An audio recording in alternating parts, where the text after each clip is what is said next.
Which way is the start and the finish? Right? That way. Yeah. Great.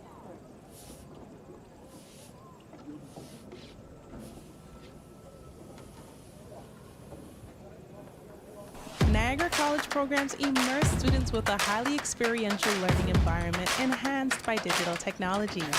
We place students at the center of all that we do. We are Niagara College. Tired of searching for that one keyboard shortcut? We solve technology so you don't have to. At SkyComp, we are lifelong learners, always upgrading our skills and reading about the next new IT thing. Go to skycomp.ca/learn to better use the programs you work with every day. SkyComp Solutions, your technology support partner.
What a beautiful day, right? So who was here in 2019?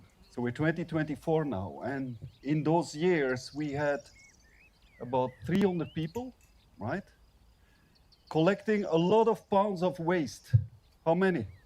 10,000 pounds, right? So give yourself an applause for that. So people come together to make communities more beautiful, and like Walker does, is build a sustainable future, right? Thanks for coming out. We know we have 2 days paid volunteering. 1,200 people, 2 days. That's 2,400 days of volunteering work, which is more than 10 people full-time every day doing volunteer work, which is fantastic. So let's have a great day. Let's collect a lot of waste. Be safe. Everybody has their gear on. Well, I think really, the greatest gift that we can give each other is time.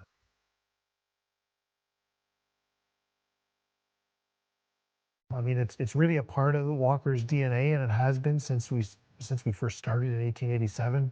It's a great way to create a connection in the community which we live and work. And I think we recognize at Walker that there's a real need to care for our community to be able to create meaningful impact and honor our promise that we have of building a sustainable future together, and that word together is really important. Niagara's a great place to volunteer because it's such a unique place with a huge diversity of possible experiences. As an example, an event like the World Rowing Championships really can only happen in a couple places in Canada, of which Niagara's one. When you do Lake Canada Games, when you do World Rowing Championships, people from outside of Niagara come to volunteer. Some of the people I've met over the years would come in from Barrie and Peterborough to volunteer for events because they get such great enjoyment out of it. They take the experiences back with them, but they know deep down it's important to do what they do. They're not always necessarily a sport fan, but they're community builders, and they understand how important it is to the community. So I think this region is a great example of people that get it and understand that they get something back. I'm not talking about a t-shirt or a hat, but there's things you take away from sport that only sport can deliver emotionally and connection-wise. So I think that it becomes invaluable, and people get it here. There's no question about it. They do in other areas too, but this is a very fertile area of those that are interested in stepping up and stepping forward to help out because they know the result and what it does for the community. A lot of us have had experiences in our life where someone gave us their time. They gave us their talent, their energy, and that allowed us to become who we are. And so many of us want to have that opportunity to give back in the same way that others gave to us. Volunteering is that chance to give back, whether it's helping out young people in the community that are, experiencing the world for the first time, or it's working with folks who are disadvantaged, who maybe have had a tougher lot in life. It gives us that opportunity to give back in the way others have given to us, and I think that's where that sense of pride comes from, right? Not just to show off what's amazing about our community, but to also... So to all the volunteers supporting the World Rowing event, I know you're creating an incredible experience for our athletes and guests from around the world. You are making a difference, and we are thankful for your time and dedication. The Walker team is so very proud to be the official sponsor of the volunteers at the World Rowing Championships. We're very grateful to be a part of the Niagara community and really to all the volunteers supporting this event and creating an incredible experience for our athletes and the guests from around the world. Just thank you so much for offering a warm welcome from Niagara.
Definitely hard going into it, knowing that people might not have faith in you, might not think that you can do it. I've really had to work to overcome that misconception, those stereotypes. I've had a lot of coaches who kind of said to me, like, we can't really take you on as an athlete because of your impairment. You can't do the same things as your teammates. It's holding the team back. I've been called a liability.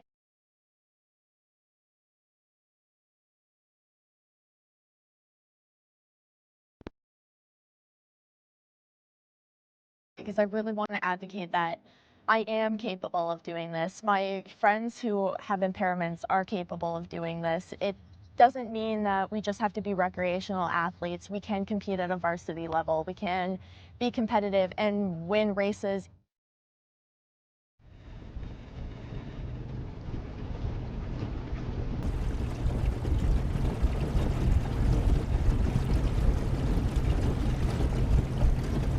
With sweeping, you have to be a lot more, put a lot more emphasis on things than you would sculling. If you're at a U23 senior level, you can start being a little bit more strategic in how you place the blade.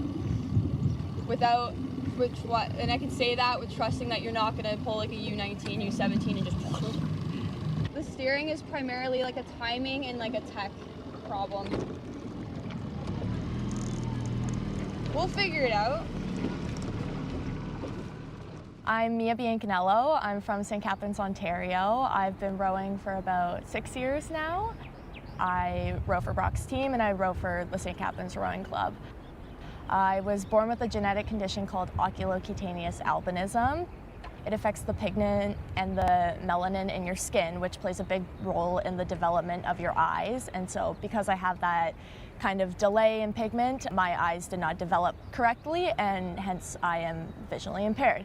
So my vision has affected me my whole life. I have depth perception issues. I have very big fatigue. I had a hard time seeing the ball when I was playing soccer, following along in a dance class. And so I was kind of looking for something new to keep me active. And one of my neighbors was very into rowing at the time. So I did like a learn to row camp and I just loved it. So when I transitioned from elementary school to high school, I signed up for my high school's rowing team and I just have been going ever since. I've enjoyed it so much. This team has been really good. I've had really good experiences with my coach, Liz Anese. Probably the reason why I've stayed in the sport is because I've had her support for so long from a coaching perspective. She's always been willing to put me in a successful spot, push me to my limit, just like she would any of her other athletes. When I started rowing, I looked for athletes who were like me, who had similar impairments, because they don't advertise that the same way they advertise other athletes that most people look up to in their sport. One of the first ones that I really did look up to was Victoria Nolan. So she's another visually impaired athlete. I've always looked up to her from like a bystander point because of how she's persevered in the sport and pushed herself even through vision loss. I was able to see a lot of the things I've gone through her, and that was really nice. And she's just a great person. When I've talked to her, she's so kind and so willing to give support.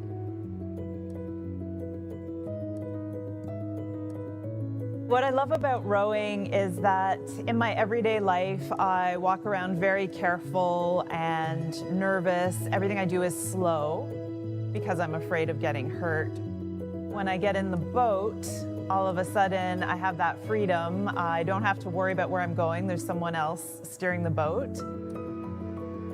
I can go as fast as I possibly can, and it's just so exhilarating. You feel like you're flying. One of my fondest memories was rowing here in St Catharines at the Royal Henley Regatta. It was Canada versus the US, and my husband actually brought a whole school bus of people down from Toronto to come and watch the race. So the stands, it was packed. All of my friends and family were there. As we were racing, you could hear the whole crowd. It was just a great race. Ended up coming down to a photo finish. We had to sit there and wait for the result. The US beat us by like 1/100th of a second, so it was a pretty amazing experience. Regardless of what you're racing for, it's about your own efforts and your own goals outside of, what the external result might be. You can't have your goal being something that you have no control over, because you're just setting yourself up for disappointment. When you're setting a goal, part of it has to be something you're in control of. So whether it's making sure that you push yourself as far as you possibly can, whether it's, really working on nailing those technical aspects of the race, whatever it is that at the end of the day, you can say you did it, so that you can feel proud no matter what the result is.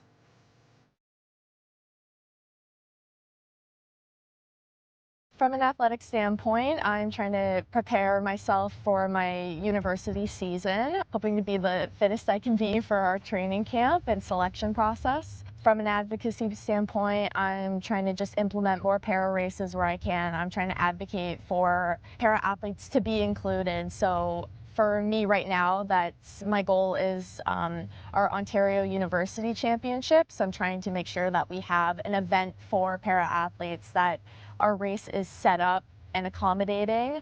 I'm also trying to get that at our national championship, have that population show up and show that we can be competitive and we can do something hard like this.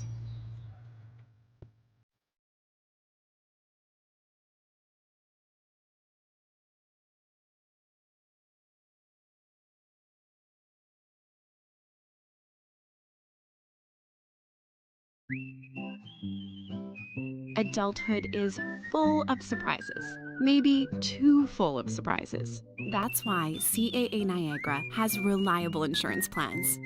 Be ready for the unexpected expenses with home, auto, life, travel, and pet insurance plans.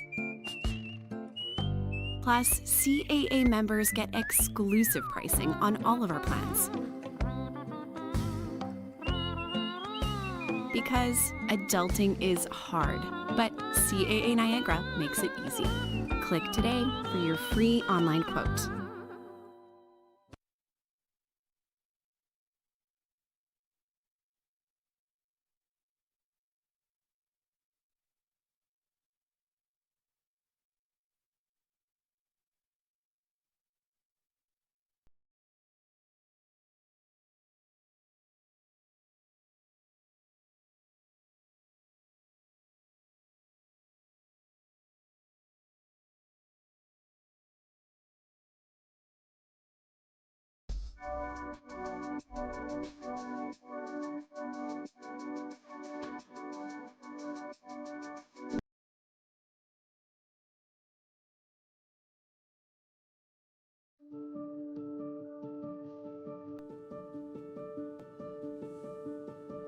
People don't see that I go and get Botox in my leg, or that I go and have to do different stretches and different training than other people.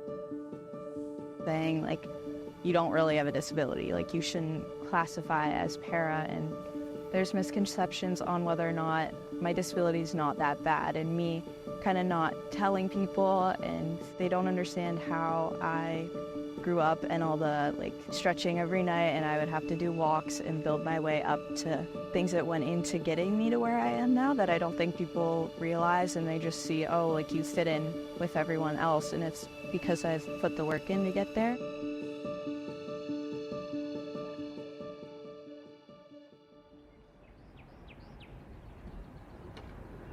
My name's Abigail Durliet. I'm 17 years old, and I'm from St Catharines, Ontario. I got diagnosed with cerebral palsy when I was 2. I was just a slow walker. I was a very slow walker, and I started crawling quickly but not walking, and I wasn't walking. So I started with a brace, and I think up until 7th grade I was wearing it.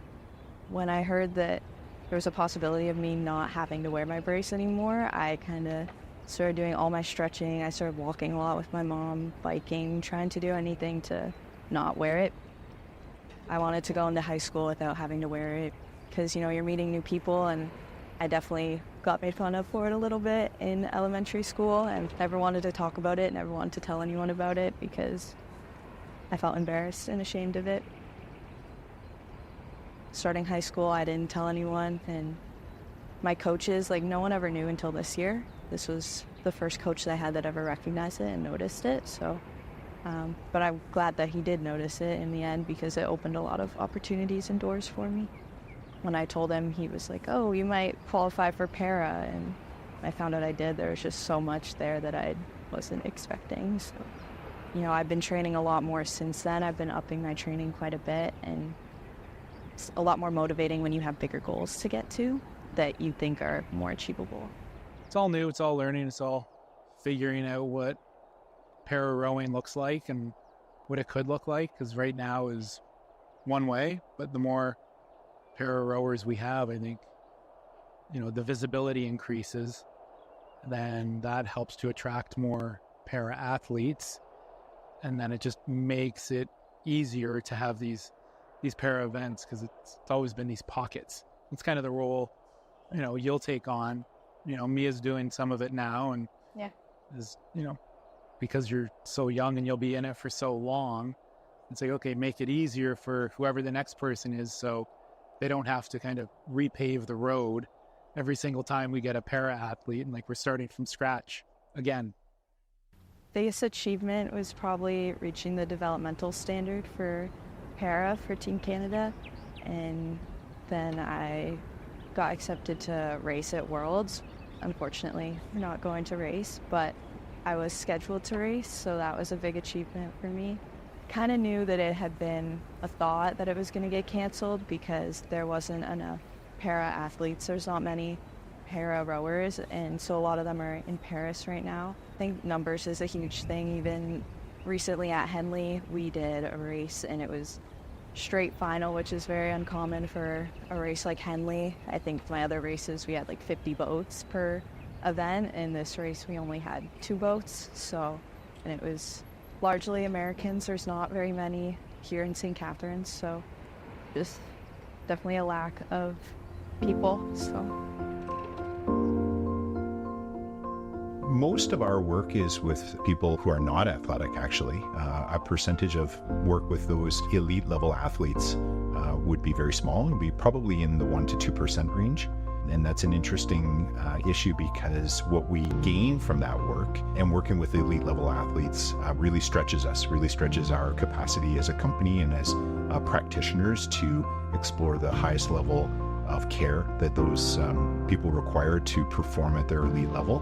But what's really fascinating about that very small population group is that the demands that they put on themselves and on us as practitioners and as providers helps us to extend that work and that level of expertise into the rest of our population. Because 98% of the people we need have got needs in whether that's recreational sport or everyday needs like getting around their home. Our role is to take that level of expert care and technology and componentry and everything that we've learned in all aspects of our practice and apply it to our entire population. this is my brace from Niagara Prosthetics. This is the first one I ever got, so I would have been around 2. It helped to keep my leg straight because my leg was very crooked. It's gotten better now, but it helped to keep my leg straight and helped to get me walking. So I have a very similar one that I have now that I only wear it to bed now. I definitely want to go to Worlds next year. There's talks about World Cup 1 and 2 in Italy and Switzerland next year, so I'm really hoping that I can do that and there will be entries for that. So definitely trying to work and get faster so that I have a better chance of going. And a longer term goal would definitely be going to the Paralympics, so I'm kind of keeping that in the back of my head and remembering that when I want to decide if I'm going to do a bike workout or not. You know, I got cut from a lot of sports growing up, especially in high school, because, you know, I didn't think I was good enough. And then growing, you know, I put the work in, so I was able to train with everyone else like normal. And, you know, I train with the Simcoe boys team most of the year, so it's realizing that you are good enough if you are able to put the work in. Rowing's a sport that you have to put a lot of time in and a lot of work in, so being dedicated and knowing that if you put the work in, you can get there, but it's a lot about your mindset.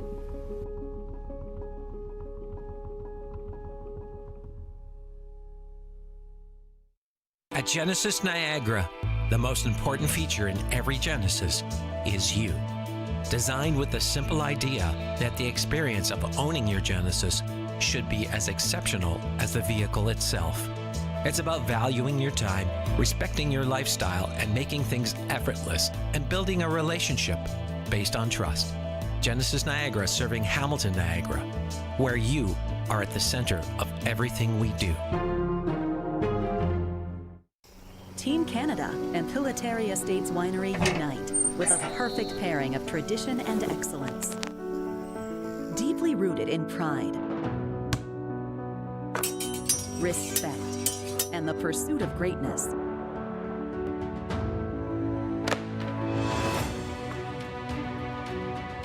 Celebrate the Olympic spirit with every toast.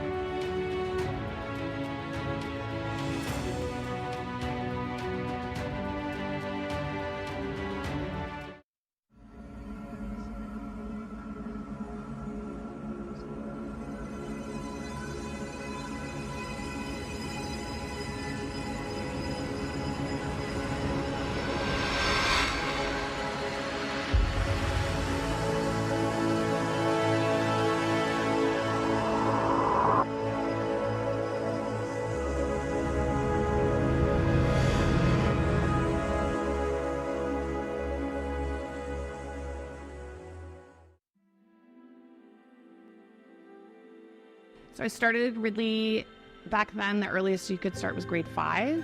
So that was in 1987.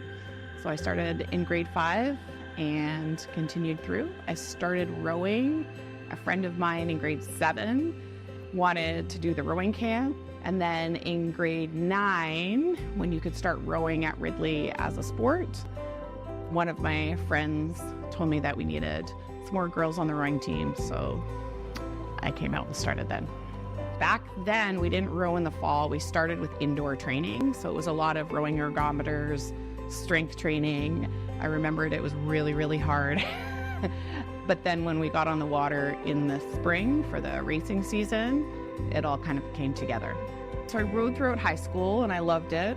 And that was part of my decision making for university. I wanted to continue in university. So I went to Western and continued rowing throughout my university degree, and I loved it. And that's where I also started coaching. So I started coaching for a local high school there that some girls were looking for a coach. So a bunch of my teammates, we decided that we would coach a high school team there. You learn a lot. It was kind of trial by doing. So it was great. The student athletes that we were coaching were great, and we had really supportive coaches of our own who helped us when we needed help. But it's how I learned, how to rig boats, drive a trailer, everything from putting in entries to regattas. And the team was very new too, so we were teaching them basically from scratch. And although I really enjoyed it, I kind of wanted to come back.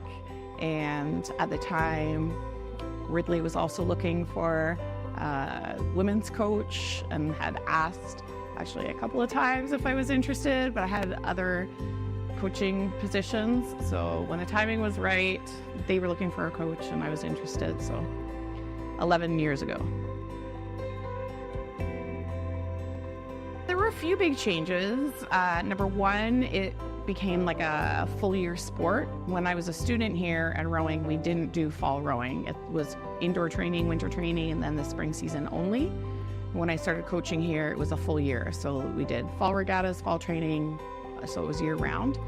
The other thing was when I rowed here, there were a lot of women rowing, girls rowing at the time. And when I came into this position, the numbers had reduced quite significantly. So one of the things that we've been really working on is trying to increase those numbers again. It's been going really, really well. Last year, I think we were just under 30, which is, for kind of our size of school, a good size program.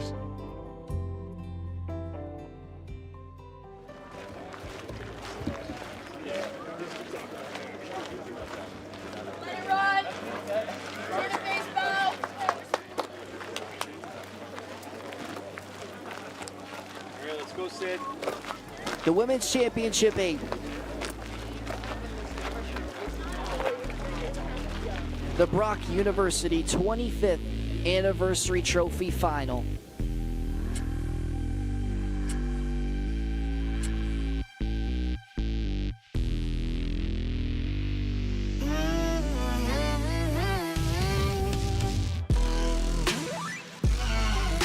In lane number 3 is Ridley College. Ridley College in the lead as of right now, pulling ahead in lane number 3. Sabrina Seville DeCossy for the 8-person crew. Novella Russman, Rachel Dirks, Jade Postma, Sydney Swift, Charlotte Peakenhagen, Heather Clark, Tia Lampman, and Chloe Fortman. The gap getting bigger and bigger here for the final push.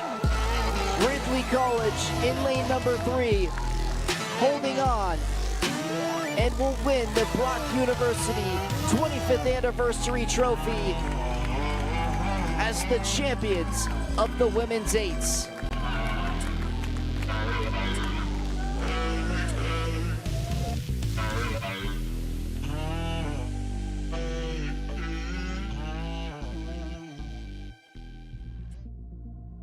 I think we are intentional in trying to support all of the programs. So the men's coach and I work really well together. Like, for example, this summer we're team coaching at Team Canada boat. They were looking for a place to host the girls' sweep project, as they called it. And so together with some other school coaches, we put our hand up to say we would host it here at Ridley and in St Catharines. We didn't plan on doing it this way. It was not really, we kind of thought our athletes would go through selection and then move on to, be with their team and coach somewhere else, but didn't work out that way. So it's been a really positive, we kind of realized that, oh, wait a second, it's actually a great place to host it. We've got the Henley course, which is going to be hosting the Worlds. We have all the facilities here that we need. It's been really collaborative with the other school coaches in terms of, building a program and bringing in the athletes. It's been great.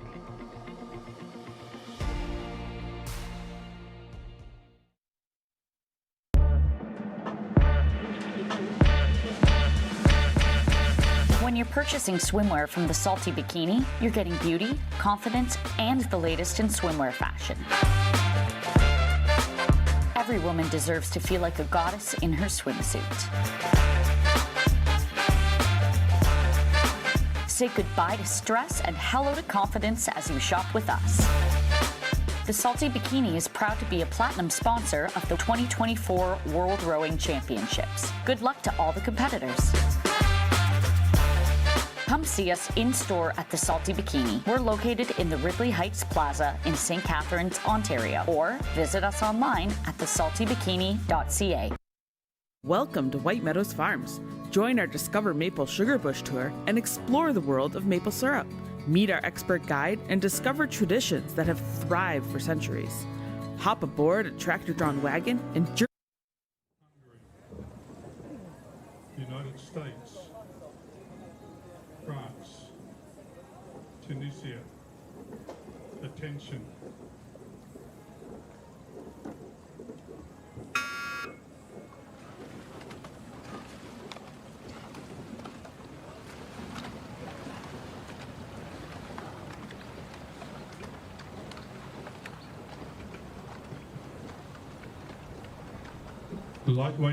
Good morning and welcome to day number 3 of the 2024 World Rowing Championships. Technically day number 4. We had, of course, the delay yesterday due to the weather. We started a little bit later, and of course on Monday we had no competition at all. But now we're getting underway this morning. My name is Noah Vogel, alongside Mike Inuits with the women's lightweight single sculls. This is the repechage. So for the qualification for this, it's the top 2 move to semifinal A and B, and the remaining crews will continue racing, but it'll be in the semifinals C and D. Yeah, like you said, Noah, it's great to start on time for these events. We get a break in the middle of the action for teams to train for the afternoon and the following days. For this repechage, we got Hungary in lane 1, USA lane 2, France in lane 3, and Tunisia in lane 4. So again, Micah, for these repechages, we have these racers who raced yesterday. They're racing again today, of course, because they didn't get that automatic qualification spot. But, certainly could be, some fatigue setting in, having a good night's rest and preparing yourself for this, second chance is really, really important. And of course, these racers will all race again, but they want to be in that A and B semifinals so they can get to those medal rounds and hopefully bring home some silverware this week. Yeah, the ultimate goal for World Championships or any regatta here is to bring home a medal or a cup. For these second chances, you really got to give everything you got, because each one of these athletes has been preparing for these moments, and this is your last chance. You really got to put everything on the line to guarantee yourself a position to fight for a medal tomorrow or this weekend. Currently in the lead as it stands is Aurélie Morizot from France, and just a slight lead over second place in Tunisia's athlete, Krimi. You can see the speed's very, very tight so far, and it's not much of a lopsided race as we've seen a couple times yesterday. It's very tight through the first 700 meters here for race number 1 of this Wednesday morning. And again, we talked a little bit about the weather and how we had, of course, the delay yesterday due to the winds, and Monday was totally scrapped because of the weather advisory. Today in St. Catharines, it's currently about 16 degrees and sunny outside, and just walking around, you can kind of tell that it's going to turn out to be a very nice day. The weather getting up to about 21 degrees today and much less winds than what we saw earlier this week. You can even tell on the water, it's a lot more calm. The wind is still moving a little southeast, so it's pushing against the riders, so we won't see the fastest times like we did on Sunday, but nonetheless, we're going to see some world-class talent, world-class athletes competing today at a very high level at these World Championships. So again, the top 2 move on to semifinal A and B out of these women's lightweight single sculls repêchages. And it currently stands the French rower Morizot in first place, nearing in on that 1,000 meter marker. Yeah, and then from here, you might start hearing some coaches and some other athletes from their nations to start cheering them on. From this 1,000 meter mark to about the 1,500 meter mark, you can hear the coaches and other athletes from their nation cheering them on. And then once you get to the end, of course, you have the grandstand, and that's when the fans really start getting loud for the athletes they want to see win here in each heat or repêchage here today. You see the leader on your screen right now, Aurélie Morizot, who was a winner of gold at the 3rd event of the World Cup and is looking to make it to those medal rounds again and hopefully medal here at the 2024 World Rowing Championships. We see just how close these races are. We talk about meters here. The leader, France, is up around 6 meters, but you can see it's not a lot. You can look around and you know exactly where your opponents are, when to make a push, and like, again, you're just feeling out the competition throughout the whole race and seeing who has the most energy left at the end to make it across the finish line first. Kajita Krimi out of Tunisia in lane number 4 has really held that gap between first place at around 5 meters, just staying in striking distance, nearing in on the 1,500 meter marker. And for the American Adriana Borison, who we saw yesterday, she was in the same heat as Aurélie Morizot, and they finished in that 2nd and 3rd place respectfully, and were unable to get that automatic qualification, but still another chance here.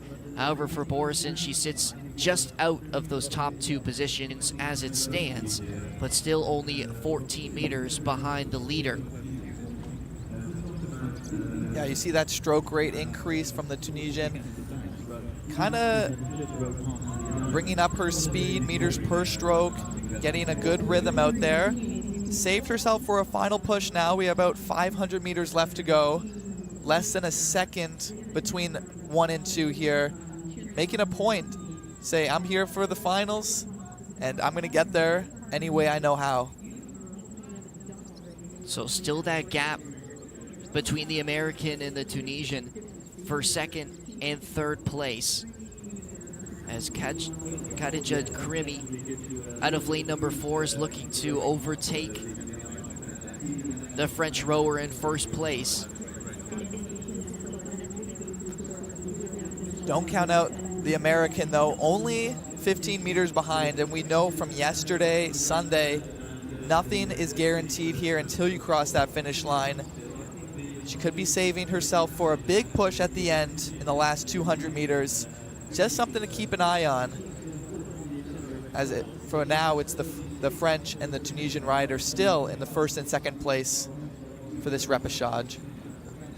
So the final 250 meters, you can see the red buoys now on your screen. That indicates to the rowers that they're nearing in on the final stretch here. And you can see the meters per stroke here. It's the French currently leading in that category, and as she's trying to hold on to that first place position, you can see the stroke rate now of the American increasing heavily, nearing 40. And her speed really picking up here. So is the Tunisian trying to catch Morizot in first place. The American knows, Adriana Borison knows, this is the only time she has to make a final push to get into a medal contention. And she's doing that exactly, only 1 meter behind the Tunisian. It's going to be very, very close between second and third place. For the French, Morizot, it's going to be a win for her. But who will come in second? It's the American making the final push, and Adriana Borison, who was in third place for the majority of that race, did just enough at the end to pass the Tunisian and qualify herself in the top two for semifinal A and B. The final times, Morizot, the winner, 8:20.33 for Borison, 8:21.50, and the Tunisian Krimi just bowing out at the end, 8:22.37. Yeah, Borison, who came second place in the World Rowing Cup 3 in June, knew she had to make a move in that final 100 meters or else her hopes for a medal were over. And that's exactly what she did. She saw she could make a push. The Tunisian rider was slowing down her stroke rate just a little, enough for the American to notice, and made that push, just edging out third place. So Aurélie Morizot of France, the winner of the first repechage here for the women's lightweight single sculls, and will now give herself an opportunity to medal here once again this year at the 2024 World Rowing Championships. And if you weren't following yesterday here at the Henley Island and St. Catharines for the World Rowing Championships, we do catch up with the next race about halfway through to keep things rolling and keep things moving. So we'll move over now to repechage number 2 for the women's lightweight single sculls. Again, the same qualification rules. Top 2 moving on to semifinal A and B, and the rest to semifinal C and D. And as we take a look now, nearing that 1,200 meter marker, it's Aline Roll out of Switzerland in lane number 3, who's currently in first place. And the rest of the list, go ahead, Micah. Lane 1 is Thailand, lane number 2, Poland. Like you said, Noah, lane number 3 belongs to the Swiss, Hong Kong, China from lane 4, and Japan in lane 5. A little more widespread between first and second in this race. It's Aline Roll out of Switzerland, who's currently led for the entirety of this race. And one thing to note is the more athletes you have in these disciplines, so this being the lightweight single sculls for the women's side, has one of the most, the biggest number of athletes competing in this. We'll see very tight races usually. I'm really excited to see both the semifinals and the finals, because you know all of these athletes are so world class, and they're going to put up such a huge fight, and it's going to be one of the closest races I believe we'll see probably for the whole week here at the World Championships in St. Catharines. So nearing in, now past the 1,500 meter marker, a quarter of the race to go. And a lead roll of Switzerland still leading, now pushing it to over 20 meters on the Polish rower. It seems to be like first place has been locked up, barring something big happening in the last few hundred meters, but the battle between Japan and Poland for second place to qualify for that semi-final is going to be something interesting. Around 18 meters in between the two of them, as you can see on your screen. Japan increasing your stroke rate, and the speed per stroke is about the same, so we'll have to see how that continues through the last 250 meters or so as they head into the red buoys. Athletes know it's getting close now. They can start to hear the fans getting them home to the finish line as fast as possible in front of the other competitors. With 150 meters left to go, Chika Yonezawa of Japan has a lot to catch up here on the Polish rower if she's going to want to come in that top 2 position. Right now it's the Swiss and the Polish racers in 1 and 2. And it looks as though a lead roll from Switzerland is going to win this race for the women's lightweight single scull repechage. And will automatically qualify herself to semifinal A or B.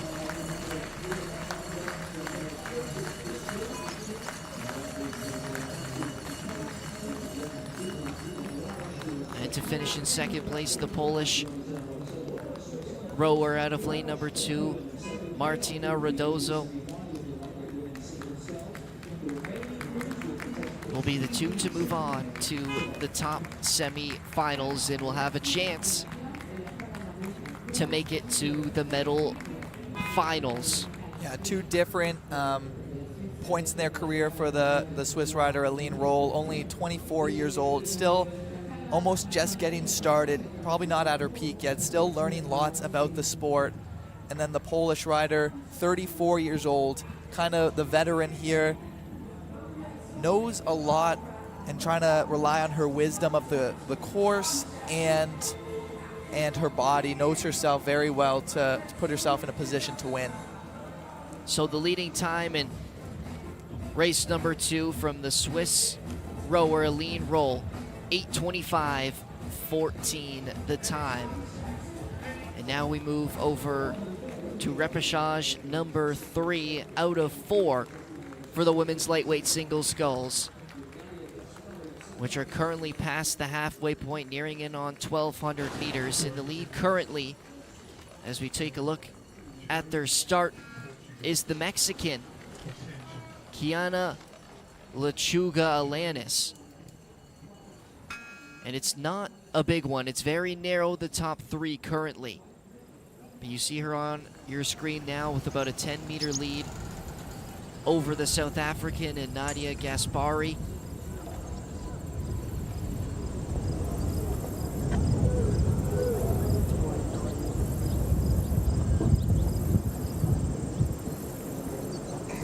Yeah, Kiana Alanis from Mexico had a great start in her heat yesterday. Unfortunately, just fell out of contention at the very end. Lost a little bit of energy. She's out to about the same strategy, so maybe she's figured it out a little bit better and knows how to conserve her energy just that a little bit more so that she can finish the race in a position more desirable. For the South African, Gaspari in second place, now 15 meters behind the leader, just trying to stay within striking distance. And you can see her speed well keeping up with the Mexican, around 3.8 meters per second.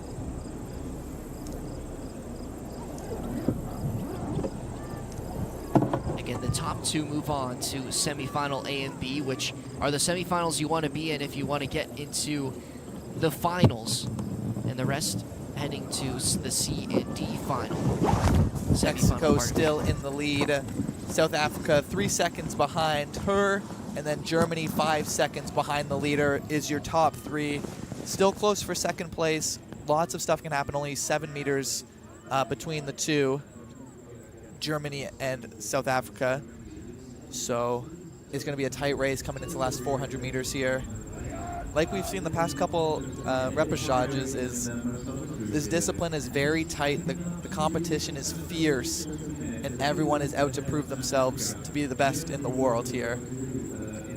The German in third place, sitting only 6 meters behind second. And again, the top 2 qualifying. So if she's able to catch Lechuga Alanis, might be a little bit tougher, but certainly in striking distance of second place in Gaspari from South Africa.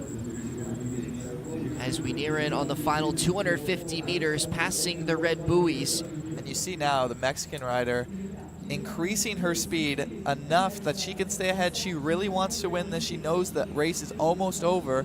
But here comes the German, only 4 meters behind South Africa now, into the 15 kilometers an hour, really pushing to make herself known and get into that semifinals in contention for a medal position. Richard, the German, really pushing the pace now. 40 is her stroke rate, and currently picking up speed very, very fast. She's trying to move into that second position, and she has. She's now 17 meters behind the Mexican in first place. Gaspari out of South Africa has moved into third. It's the Mexican and German, the 1-2, nearing the final push of this race. And we talked about just staying within closing distance and having enough room to strike, and the German did just that and is going to finish in the top 2 and qualify herself to the semifinal A and B, as well as Lechuga Alanis from Mexico, who finishes first in repechage number 3. That's why I love this discipline so much, is these athletes know themselves so well. You're the only person in the boat. You have to know yourself extremely well to even compete at this level. It's a mentally strong race here. And you saw the German knew how much she had left in the tank, pushed just enough to be ahead and to win, moving herself into a great position to win. And for the German, Marion Richard, she was about a second and a half, pardon me, behind Gaspari in second place through 1,500 meters, and was able to catch up to her and not only do that, but pass her and beat her by a second and a half. So a really good push at the end by the German. And it'll now bring us to our 4th and final repechage, which is already underway, with the Canadian out of lane number 1 as we take a look at the start for race number 4. It's Carissa Riley currently in the lead over Olivia Bates out of Great Britain in second place. Yeah, and to round off the last 2 athletes, we have Norway, lane 3, and then in lane 4, Portugal. We talked a little about Olivia Bates yesterday. She came 3rd in her last appearance at the World Cup 2 in May. Carissa Riley, though, not a slouch either. She's putting up a good fight here. I wonder if she wanted to get off to a fast start and just have herself coast in the lead a little bit, as Canada and Great Britain are now neck and neck, exchanging first and second place at will. And for Olivia Bates, she knows exactly what it takes to not only medal, like you said, but also win gold. She's won gold at the World Cup before, the first one at that, and she's looking to medal once more here at the 2024 World Rowing Championships. And all of these athletes had such tough heats. Only one athlete can make it to the semifinals. All the other ones get put into these second chance races. And so it's such a tough heat to win. There's so many good athletes, and even just one of the smallest mistakes can put you in just half a second behind, and then ultimately losing that race. So it's now Olivia Bates through 1,500 meters with a slight narrow lead over the hometown Carissa Riley.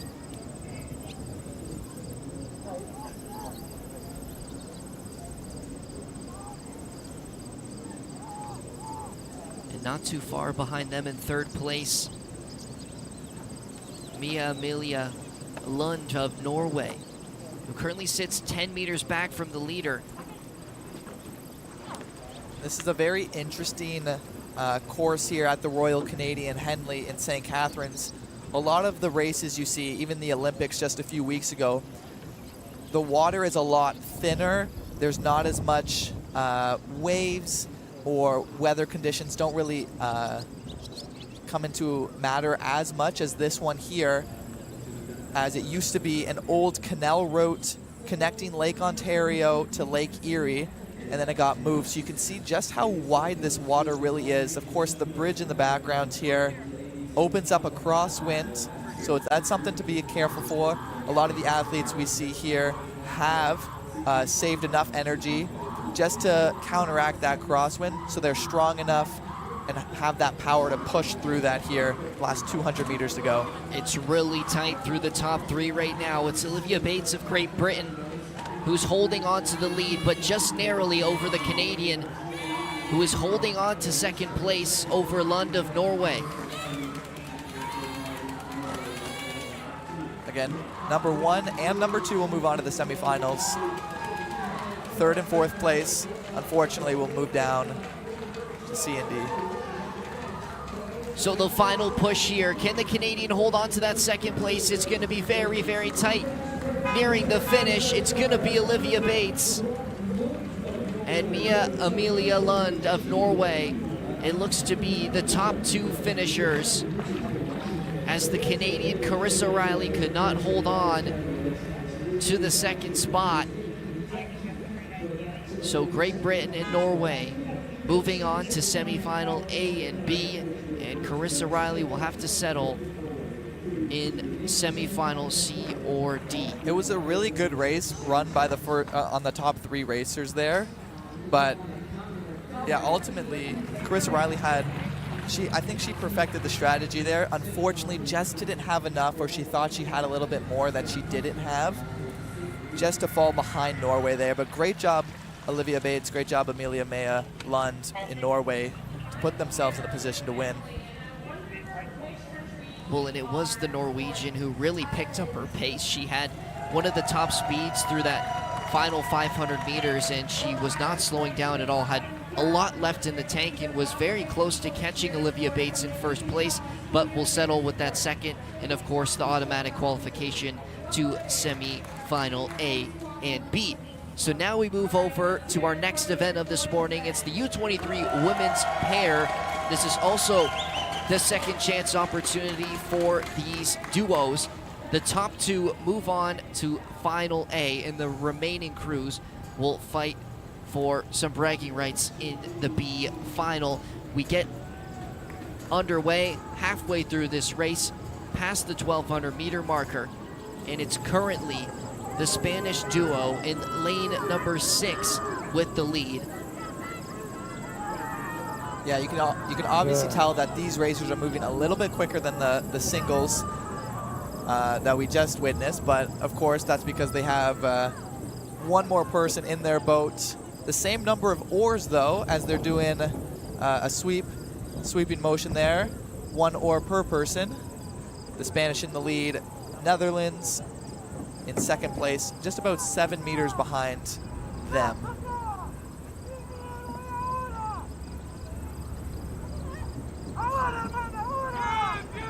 The duo for Spain currently in the lead.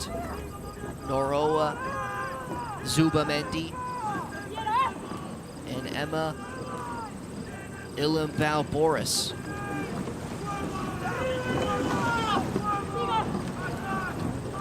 Again, it's a different strategy here when you have more than one person in your boat. You have that support of another rider, but that person facing forward in the front there of the boat in the stroke seat is in charge of knowing when to push, how fast the stroke rate should be throughout the race, and kind of ultimately knows the strategy that they're going to run. The person behind them is in the bow of the boat. They're in charge of looking at the other riders around them and kind of communicating how close can we catch them, different things like that. A lot of communication during these races, as we have 1,300 meters to go. Spain with just a narrow lead. It's a very close race. Again, only top 2 make the finals. This is going to get interesting really fast. It's Spain and the Netherlands in those qualification spots. Nearing in third place is the Chilean boat, who holds a past silver medalist in this event, Antonio Pichot, who won silver in the women's 4s last year in the U23 event. Looking to try and do it in the pairs this time, but they're going to need to push late here to catch the Netherlands and finish in the automatic qualifiers to get to the medal final. It's the Spanish duo now increasing their lead over the Dutch. The Netherlands now 10 meters behind, the Chileans 10 behind them.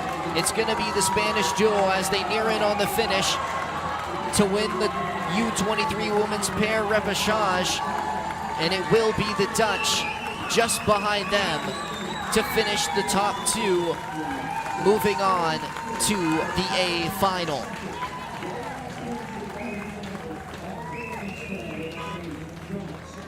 From Spain, Emma Alimbo Boris currently rows at Ohio State University. She started when she was 13, and her ultimate goal is to become an Olympian. And with races like that, you got to see it's on the horizon, maybe 2028 in LA. But great race from Spain. The Netherlands will move on with them to the final. Chile comes third, Brazil fourth, South Africa fifth, and then the Republic of China rounding off that last spot in sixth place. So all joy for Zubamendi and Alimbo Boris as they take the victory here with a time of 7:53.66 and will qualify themselves for a chance at a medal in the U23 women's pair event.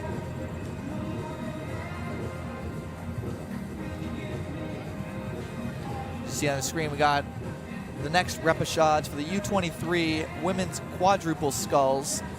Lane 1, People's Republic of China. Lane 2, Czechia. Lane 3, Italy. Lane 4, Germany. And in lane 5, the United States of America. Catching up with them around the 800-meter mark here.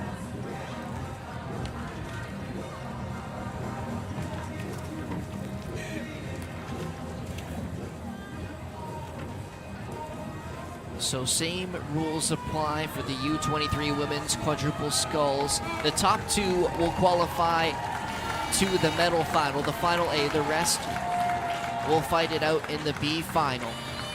So again, trying to finish in those top two positions to try and bring home some silverware this week. And currently in those spots out of lane number 4 is Germany in first place and Czechia out of lane number 2. Just behind them.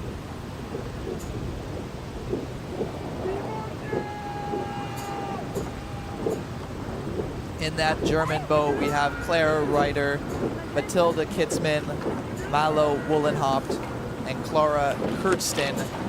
For the 4 of them racing here today.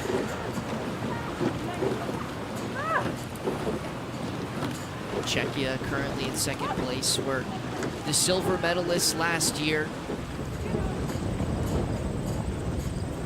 The one returning athlete in that boat, Elzbieta Zavadilova, trying to inspire her team to qualify for that final and hopefully repeat as a medal winner at the 2024 World Rowing Championship. That's what every crew needs, every team needs in sports, is that one veteran athlete who just knows what it takes to win and pushing her fellow teammates to get there with her.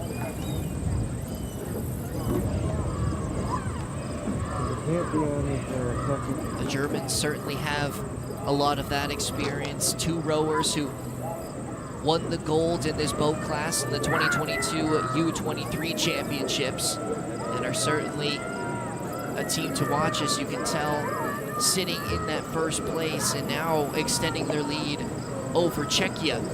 Italy still in the hunt as well, only 8 meters behind second place. Started off well behind the pace of the front, 6 seconds behind Germany. But again, just need to finish in that top 2, and they're nearing in on that second place spot, pushing to the 1,500-meter marker. You can just see the unison of these racers. The knees are going up and down all at the same time, pulling those oars through the water. The rhythm, the technique all have to be exactly in sync to get the most power out of your boat.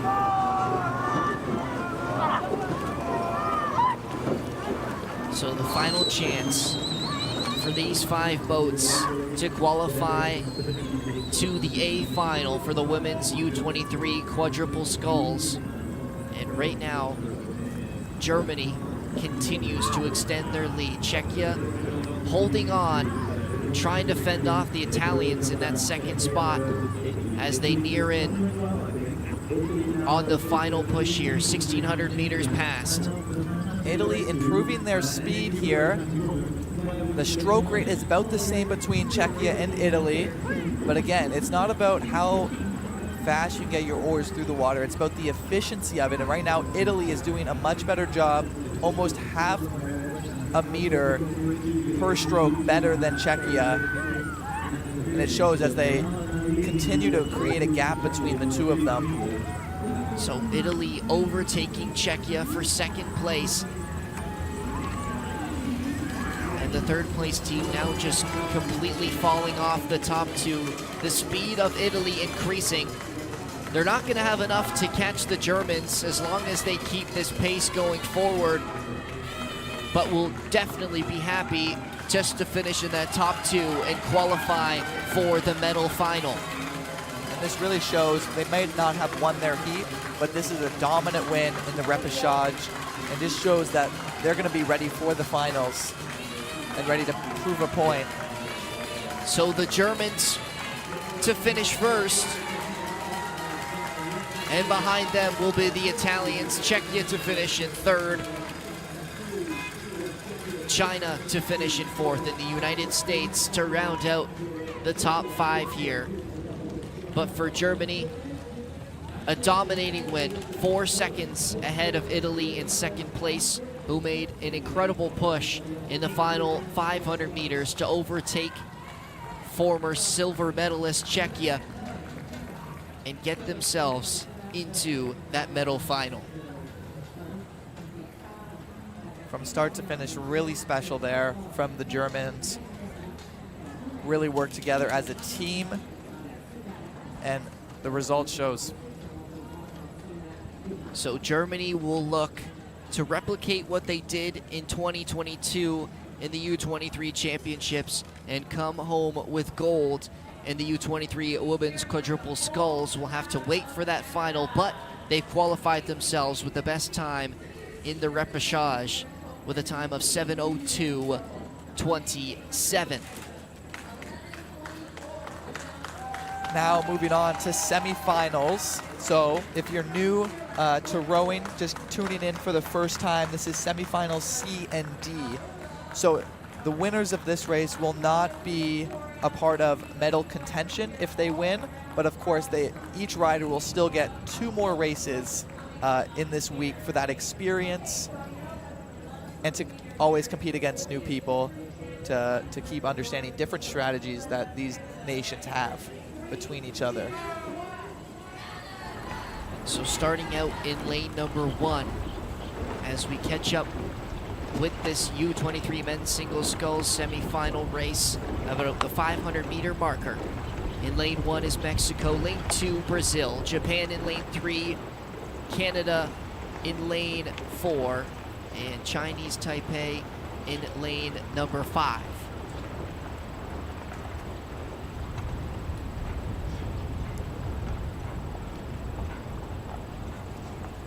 The Canadian here from the Niagara region on the Brock University men's team. First started in 2016, which is a little, it's usual for rowers to start at that age. It's kind of, at least in North America, it's when you start high school, and that's the first kind of taste you get of rowing when you first get in. You can do that as a sport.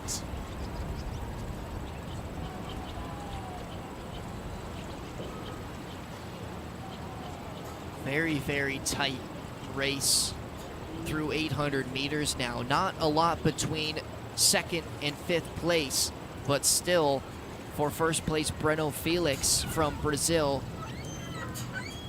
A bit of a gap between him in first and second place.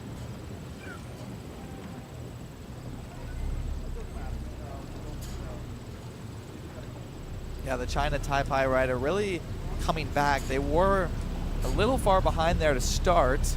They were in last place in the first 500 meters. Now as we get up to the halfway mark, seems to be in second place. So really great job staying in the race, knowing your strategy, and really gonna see how this plays out in the back half on the water today. The Canadian Woodhouse now falling into fourth place behind Schmish Flores out of Mexico, who sits in that final qualifier spot to the C final. Again, top 3 will move on to that final. You can see the stroke rate high for Keithan Woodhouse of Canada. However, just not quite the speed of the Mexican and the Brazilian, as well as Chen Lin Zi out of Chinese Taipei, who's holding on to that second spot.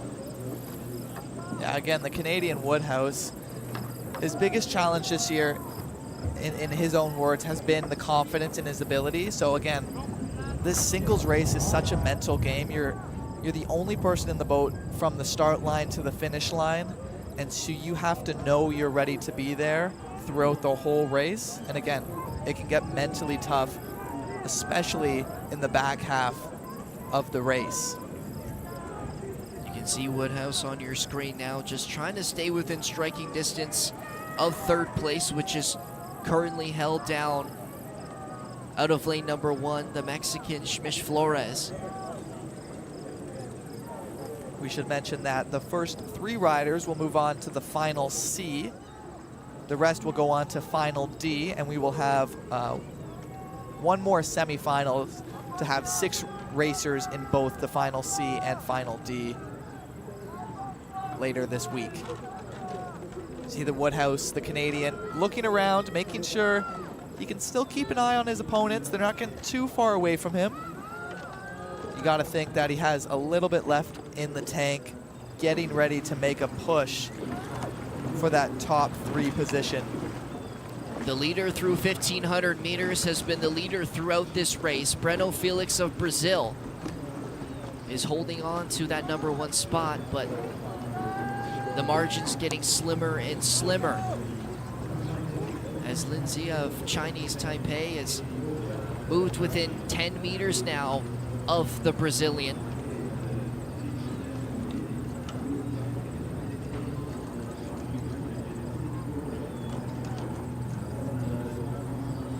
Stroke rate increasing as we get to the last 300 meters. Now's the time to make your final sprint. Cover as much ground as you can, improve your point to show you're ready for the final C. The top 3 pretty much decided, moving on to the C final for this U23 men's single sculls semi-final. However, the order is still up for grabs. Very, very tight between second and third, and the Chinese Taipei rower and the Mexican rower.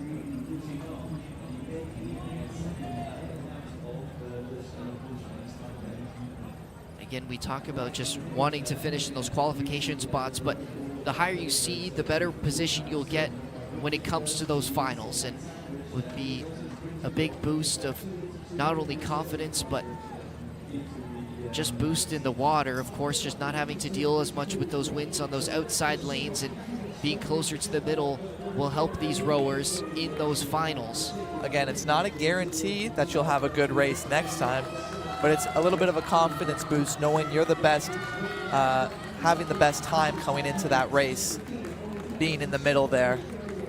So the top 3 will be the Brazilian, the Mexican, and Chen Linzi out of Chinese Taipei. Your top 3, it was Breno Felix out of Brazil to finish in first place with a time of 7:44.37. And just behind him, the Mexican Andrea Mil Simish Flores with a time of 7:45.99.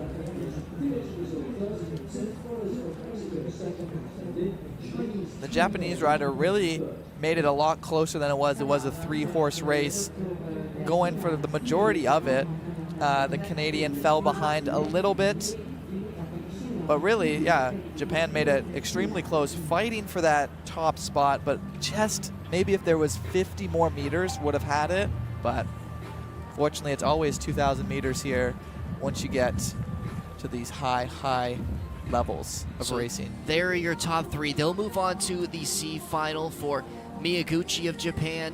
Cut down about 6 seconds from 1,500 meters to the final finish line for Keithan Woodhouse. An unfortunate race for him this morning. Will not qualify for the C final and will race in the D final And to find the rest of those qualification spots, we'll now go to semifinal of C and D number 2 for the U23 men's single sculls, which we will be joining halfway through this current race. Starting in lane number 1, representing Hong Kong, China. Number 2 lane is Zambia. Lane number 3, Uruguay. Lane number 4, Lithuania. Lane number 5, Argentina. And lane number 6, Latvia. Very tight start we saw there on the replay. But let's just talk quickly about the different nations in this event, in this regatta. We have a lot of different strategies that different nations love to run. A lot of them are sprinters, and so they'll start fast, find their rhythm, and then finish strong again. Some people like to front run, where they just are in the front the whole time and create that gap so no sprinters can catch up. But a lot of different strategies here in the U23 men's single sculls. Those top 3 positions currently held by the Uruguayan Luciano Garcia, Argentina's Santiago Dindre, and Demontis Ryuba of Lithuania are the top 3. Very, very narrow, only 7 meters between 3rd and 1st place. But a bit of a gap between them and 4th in the Latvian, rower, who sits 22 meters behind the leader in Garcia.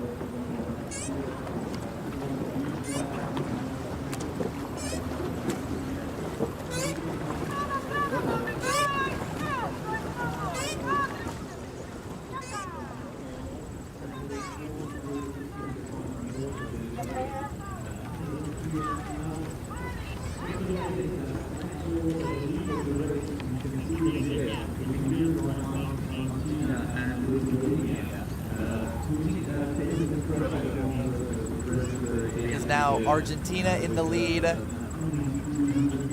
Uruguay in 2nd place, and Lithuania just meters behind them. You can really see just how close it is between the top 3 on your screen there, constantly switching positions. It's going to be a very close finish. If it stays this way, all 3 of them will make the finals, but again, fighting for that middle position, because sometimes that's the lane that gives you the advantage and helps you win these later races along in the week when your body is tired from the rowing you've done the whole week. The final 200 meters now, and if it stays this close, it's going to be a very, very tight finish for 1, 2, and 3. The Latvian Patrick Strads fallen out of that qualification spot to the C final. It's up to the Argentinian, the Lithuanian, the Uruguayan, and Luciano Garcia, who has now fallen 11 meters behind the lead in 3rd place. It's still very tight between the Lithuanian and Argentinian, but it's Ryuba currently in the lead, just slightly over Santiago Dindre.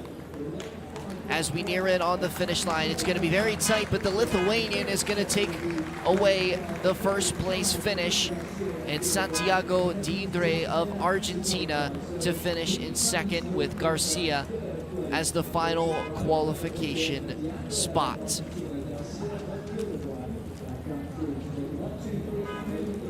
The Lithuanian Ryuba, only 19 years old. Could have been competing in the juniors here today, but obviously you see here he can compete with the older division, and why not prove yourself in the best way you can. Maybe not ready for the senior level, but again, he has 4 years before he has to go on for that, so really great future for him. Argentina, you see on your screen, not even a second behind. What a finish between the 2 of them. Luciano Garcia of Uruguay will finish out the top 3, who led for the entire race through 1500. Currently in the lead, just slightly over Santiago Dindre. As we near in on the finish line, it's going to be very tight, but the Lithuanian is going to take away the 1st place finish, and Santiago Dindre of Argentina to finish in second, with Garcia as the final qualification spot.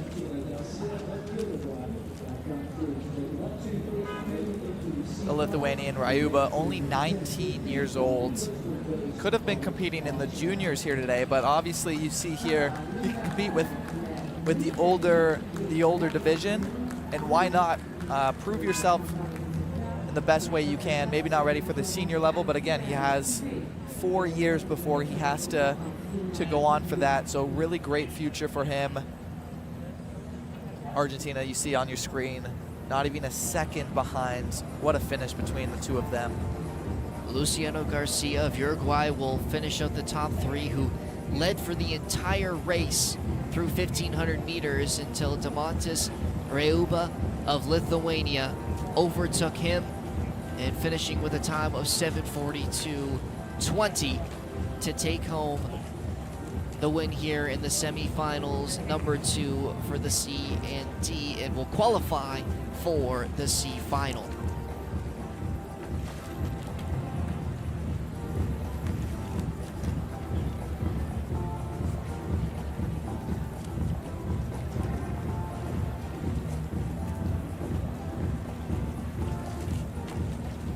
So the top three on your screen will, of course, go to that C final. The rest to the D final,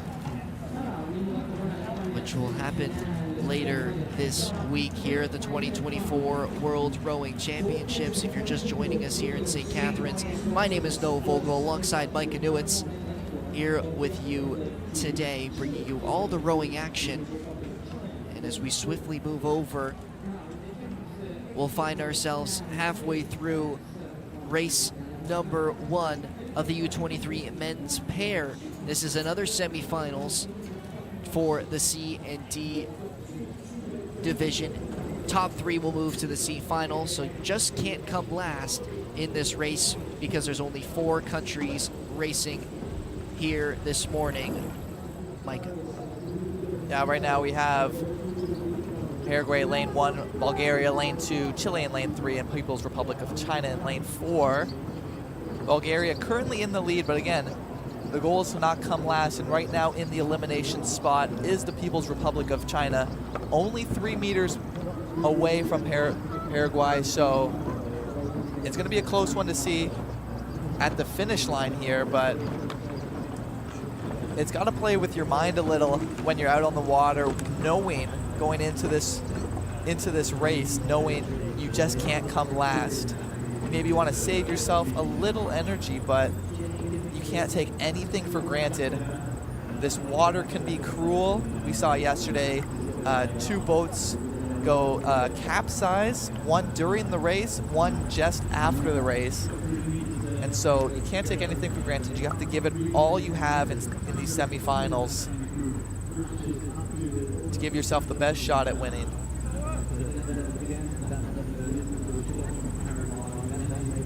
The Bulgarian duo currently with an 11-meter lead over the Chileans, Malinov and Yakulov.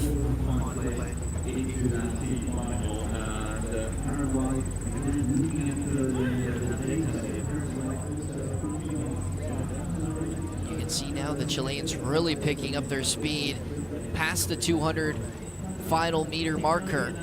The Bulgarians holding on with an exceptional speed of 18.2. The Chileans now creeping in on that top spot. They are going to finish in the qualifiers. No one really near them, as People's Republic of China and Paraguay still fighting for that 3rd position. It'll just be who will finish first. It's currently the Bulgarians with a little bit of an edge here, nearing in on the finish line. Yeah, coming first from Bulgaria, about just the ends of their boats touching there. Not a full boat between the two of them. But on the top of your screen there, you saw Paraguay finishing out that 3rd place position, moving on their way to the final C, and then the People's Republic of China finishing in that 4th place position. The official times we have here, Bulgaria, 7 minutes, 24.67 seconds. Behind them, Chile, 7 minutes, 26.84 seconds. And then Paraguay, 7 minutes, 35. People's Republic of China, 7 minutes, 39. So again, only about 13 seconds difference between the whole race, but in the world of rowing, that is almost a lifetime.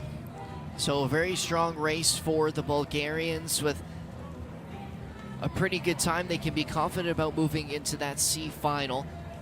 And as we move over now to the other C/D semifinal, number 2 of 2.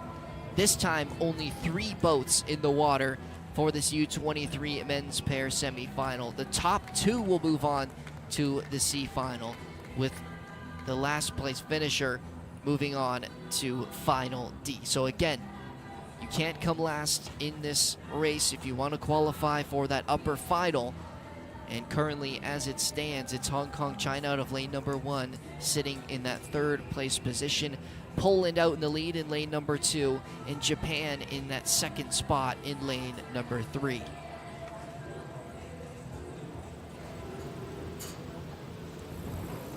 Reading a little bit of Japan's bio here. The rider in the stroke seat for Japan, Kota Nakashima, just wanted to share that he loves Canada. And I'm sure he's happy to be racing here. This is only the 2nd time the Royal Canadian Henley here in St Catharines has been used for a World Championship, the last one being in 1999, so about 25 years ago. So we have a couple rowers here that may have been there, but again, 25 years is a long time to be rowing at extremely high level, so I would be surprised to see too many athletes here from that time. Poland right now in a pretty commanding lead, over 23 meters on Japan, and then Hong Kong about 59 meters away from the lead. Poland looking really strong, almost a full kilometer of speed in front of 2nd place there.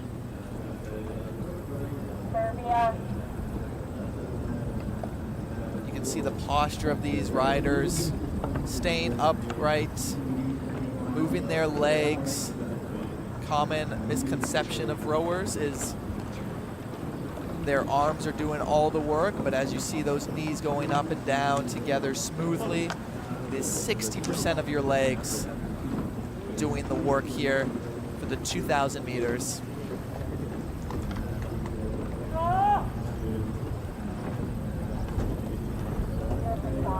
So past the 1,500 meter marker, about 400 meters left to go, and it's the Polish duo still holding on to a substantial lead over the Japanese in 1st place. Again, the top 2 will qualify for the C final. Lewicki and Tomiak out of Poland, and that leading boat. And they've led for the entirety of this race, extending the difference between them and the Japanese. As this race comes to a close, the final 250-meter stretch for the Polish, who will look to finish 1st in this race and qualify themselves easily into the C final. The Japanese still in a really good position, with about a 30-meter gap between them and Hong Kong, China. And you have to imagine Japan's not too worried about catching Poland right now. They're just keeping an eye on Hong Kong, China, making sure they don't make a last-ditch attempt on beating them. So, yeah, as of right now, Poland will take the lead. Japan, unless something surprising happens in the last 50 meters or so there on the screen, Poland finishing. So a really strong race from the Polish duo from start to finish. Will take 1st place in the C/D semifinal, number 2 for the U23 men's pair. And it will be them and Japan moving forward to that C final. And for Hong Kong, China, they will race once more in final D. And a very strong time from the Polish, 7:20.31. It was faster than that last semifinal race. Really, really impressive from Poland. They came out, they knew as soon as they got out to a lead that Japan and Hong Kong, China wouldn't put up too much of a fight, but they still went out, put up a great time, and now put themselves in a position to be in that center lane into that final C. And we will have a short break in the action as we get ready for the juniors, or if you're from North America, you'll probably say the U19 time slot. They're going to go from around 10 to 12, so about 2 hours of U19 racing here. And it's exciting for them because they don't get too many opportunities like this to face other nations. A lot of them are still racing in their clubs or their schools is usually what happens. They go to those regattas, but here's their chance to prove themselves on a world stage. And a lot of them have been racing here since, if they're lucky, they've been racing here since they've been 16, 17. And this is their second or third year getting to prove themselves. And it's going to be a really exciting opportunity for all of these athletes here. So as we await for that start of, and the beginning of the junior men's pair, we will step aside for now and we'll rejoin you for the start of that race in just a moment.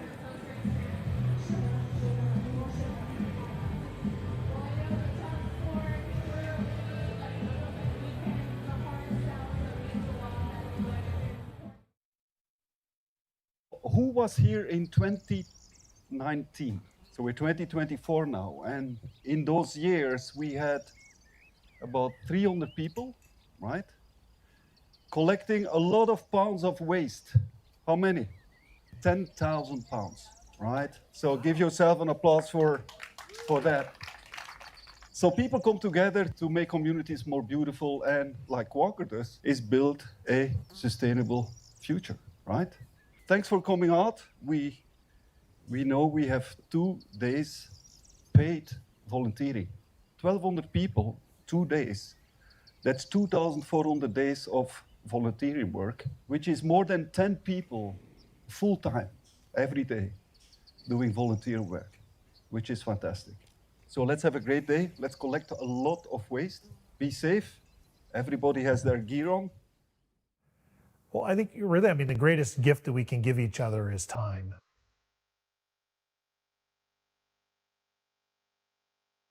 It's really a part of Walker's DNA, and it has been since we first started in 1887. It's a great way to create a connection in the community in which we live and work. And I think we recognize at Walker that there's a real need to care for our community to be able to create meaningful impact and honor our promise that we have of building a sustainable future together, and that word together is really important. Niagara's a great place to volunteer because it's such a unique place with a huge diversity of possible experiences. As an example, an event like the World Rowing Championships really can only happen in a couple places in Canada, of which Niagara's one. When you do like a Canada Games, when you do World Rowing Championships, people from outside of Niagara come to volunteer. Some of the people I've met over the years would come in from Barrie and Peterborough to volunteer for events because they get such great enjoyment out of it. They take the experiences back with them, but they know deep down it's important to do what they do. They're not always necessarily a sport fan, but they're community builders, and they understand how important it is to the community. So I think this region is a great example of people that get it and understand that they get something back. I'm not talking about a t-shirt or a hat, but there's things you take away from sport that only sport can deliver emotionally and connection-wise. So I think that it becomes invaluable, and people get it here. There's no question about it. They do in other areas too, but this is a very fertile area of those that are interested in stepping up and stepping forward to help out because they know the result and what it does for the community. A lot of us have had experiences in our life where someone gave us their time. They gave us their talent, their energy, And that allowed us to become who we are. And so many of us want to have that opportunity to give back in the same way that others gave to us. Volunteering is that chance to give back, whether it's helping out young people in the community that are, experiencing the world for the first time, or it's working with folks who are disadvantaged, who maybe have had a tougher lot in life. It gives us that opportunity to give back in the way others have given to us, and I think that's where that sense of pride comes from, right? Not just to show off what's amazing about our community, but to also demonstrate how important it is to be a good community member. So to all the volunteers supporting the World Rowing event, I know you're creating an incredible experience for our athletes and guests from around the world. You are making a difference, and we are thankful for your time and dedication. The Walker team is so very proud to be the official sponsor of the volunteers at the World Rowing Championships. We're very grateful to be a part of the Niagara community and really to all the volunteers supporting this event and creating an incredible experience for our athletes and the guests from around the world. Just thank you so much for offering a warm welcome from Niagara.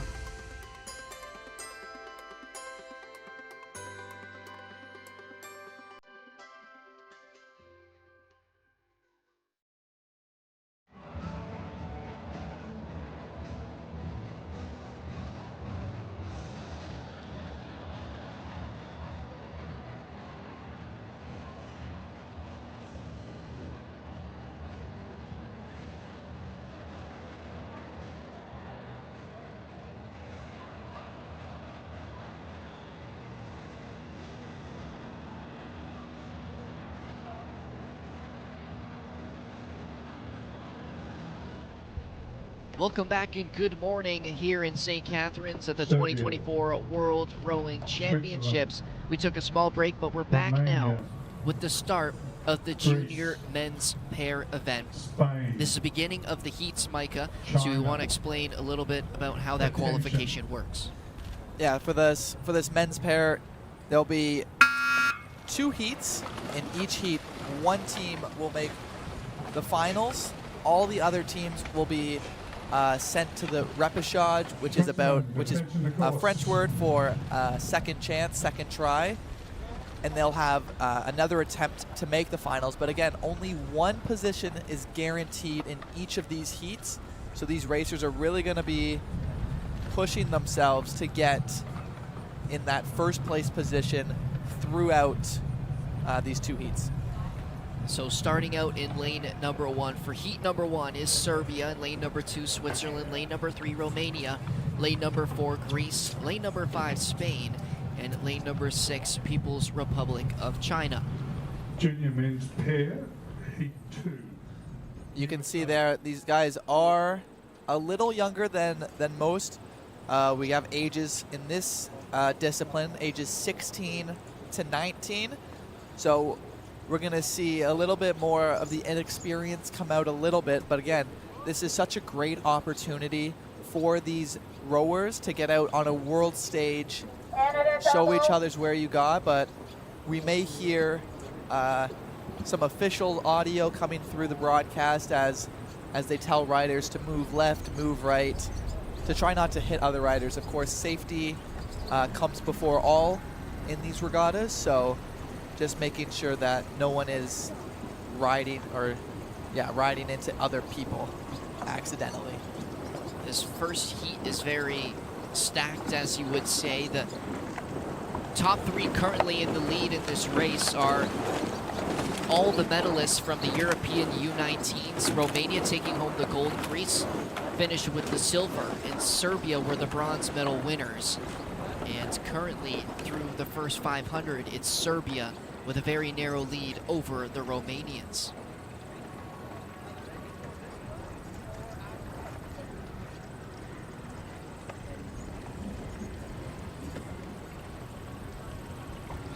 The bow rider in the back seat for Serbia, Sergej Sipkak, had recovered from mono in February. So again, one of those sicknesses that really keeps you out of training. You can't do anything physical as it pertains to your health, and so a big recovery from him. Again, that was just in February, so He recovered. He's going to be racing. Right now, he's racing very well, helping his crew be in first place with a 14-meter lead over Romania.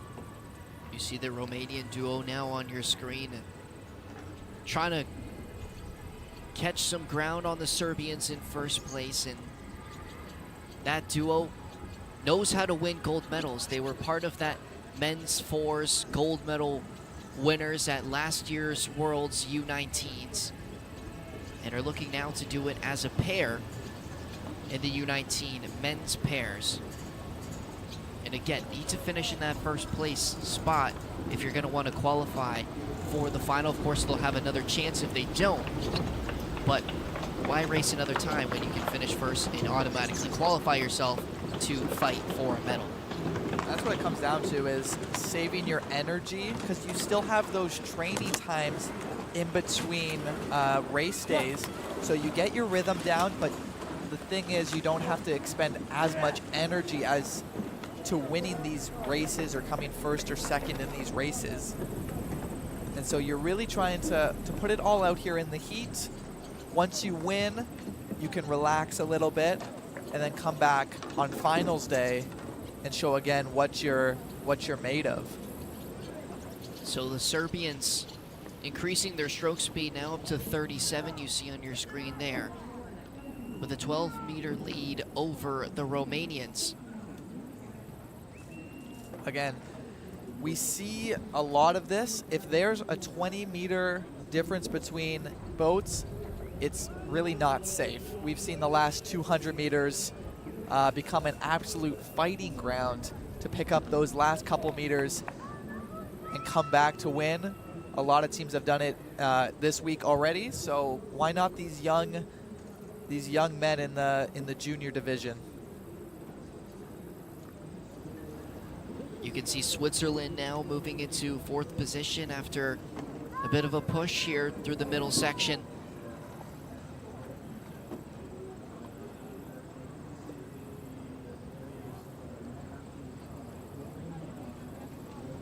Romania making a good fight here, closing the gap, but again, Serbia being in the lead there can see them making that push, and they have time to respond. So it's all about keeping your rhythm. That stroke seat in the front there will make that decision when the time is ready. But they're right neck and neck now, and so if anything, Romania's in the lead. So does Serbia have a response as they pass the 1,500-meter mark?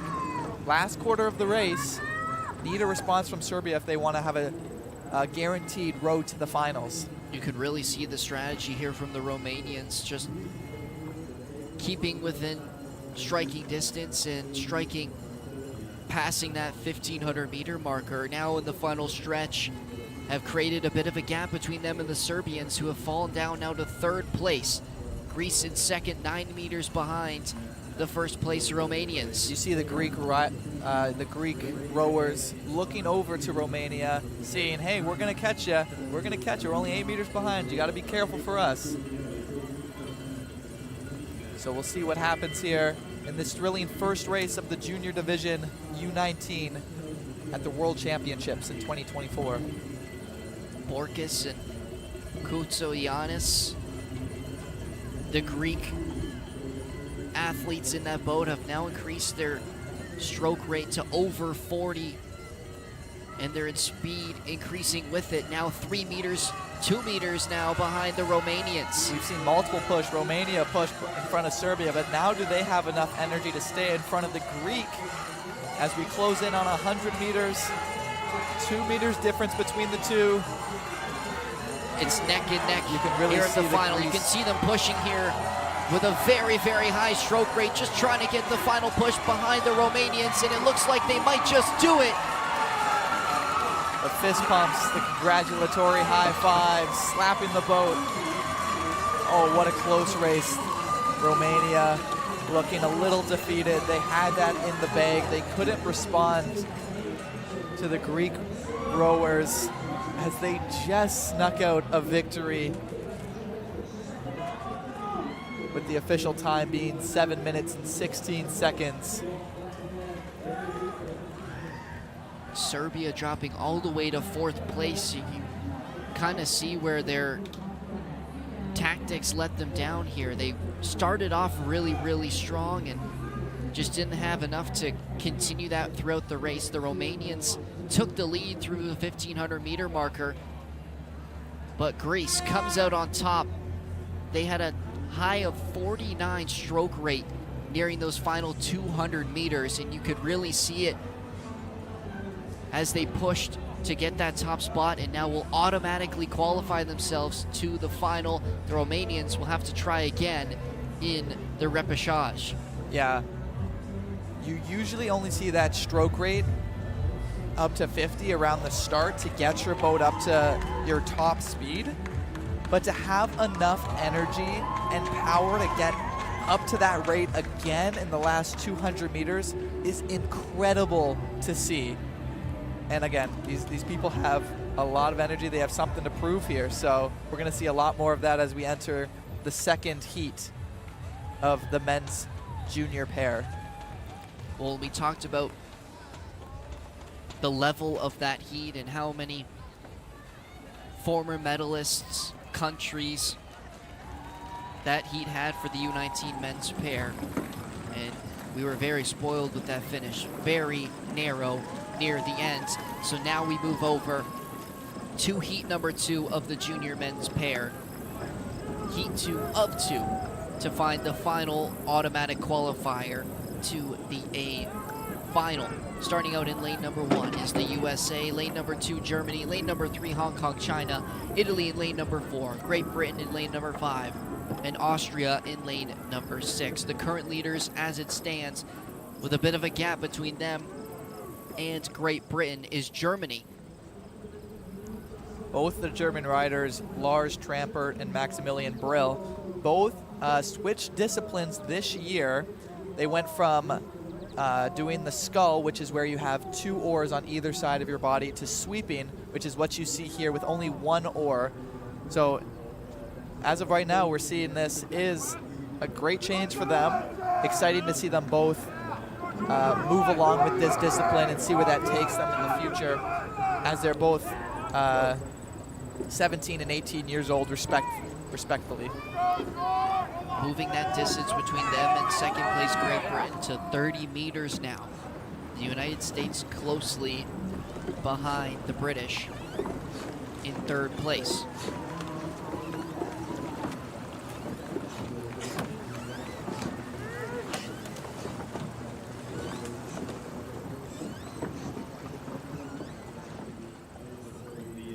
We can take anything from the last race we just saw. No amount of distance is safe.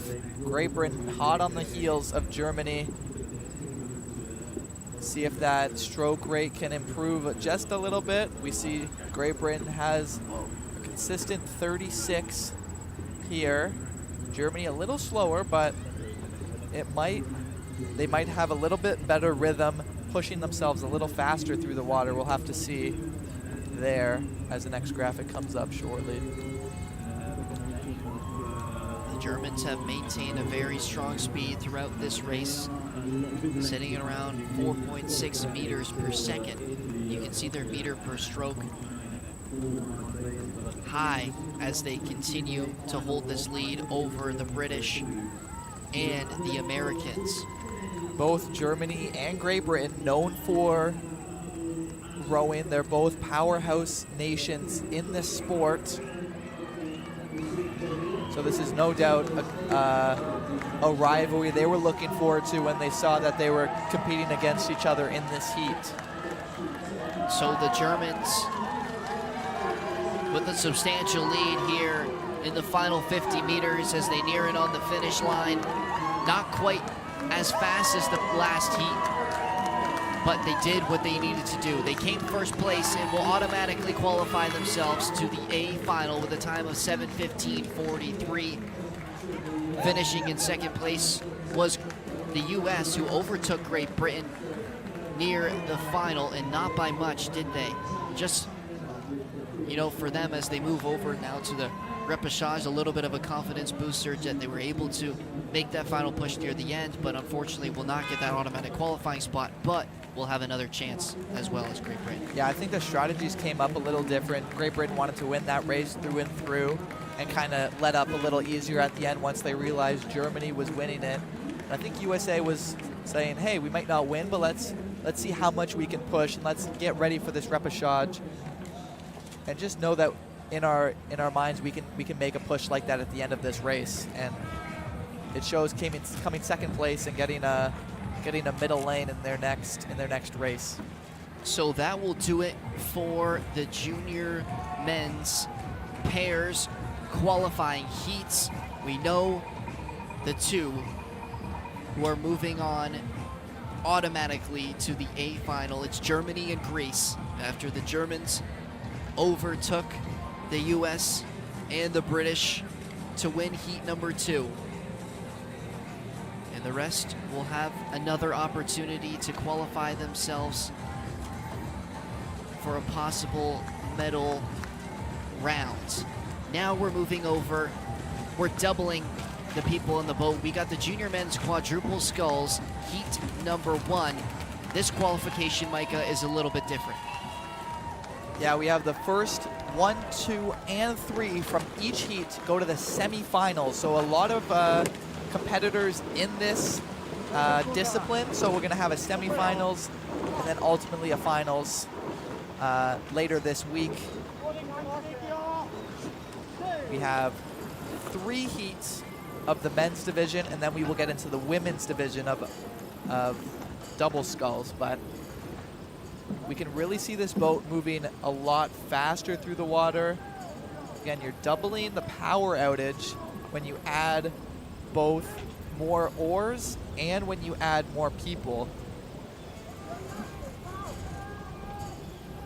Italy right now with a commanding 30-meter lead over Poland, and the Netherlands round out the top 3 right now. The Italians looking very strong in first place, and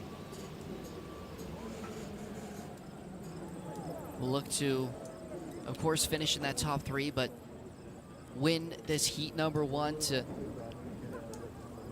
show the rest of these rowers that they're here to play and they're trying to medal this week. The Netherlands still holding on to that 3rd place position. They have a bit of a gap between them and the Japanese. Of course, if you were following rowing at the Paris 2024 Olympic Games, it was the Dutch who won it in this specific boat class and are very well known for their rowing at the top stages in the Olympics. A lot of this Italian team starting really young. Usually in North America here you see athletes start around the age of 16, right when they enter high school. This Italian team has 2 racers start before the age of 10. So these guys have been going a long time and have been possibly even working together for a long time as well, as they started so young. The gap between them and the Polish in second place increasing as this race progresses. 200 meters left to go, 47 between Italy and Poland in first place. The top 3 pretty much decided. It's going to be Italy to finish first. Final 100-meter stretch here. The Polish will look to hold on to second place. It'll take a monumental push from the Dutch to pass them for that position. But nonetheless, the Italians will take heat number 1 for the junior men's quadruple sculls.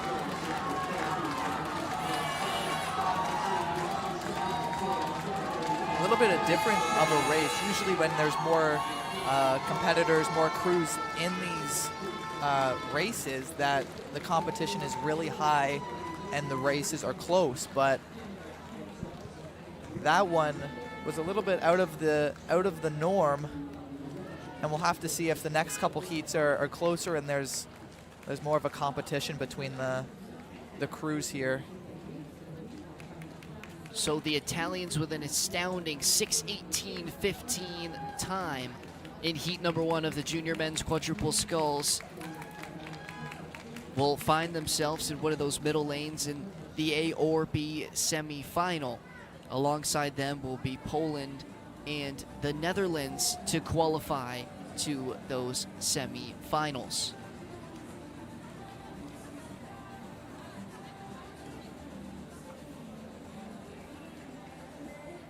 Here are the official times. Italy, 6 minutes, 18 seconds. Poland, 8 seconds behind that. The top 3, the Netherlands round that out.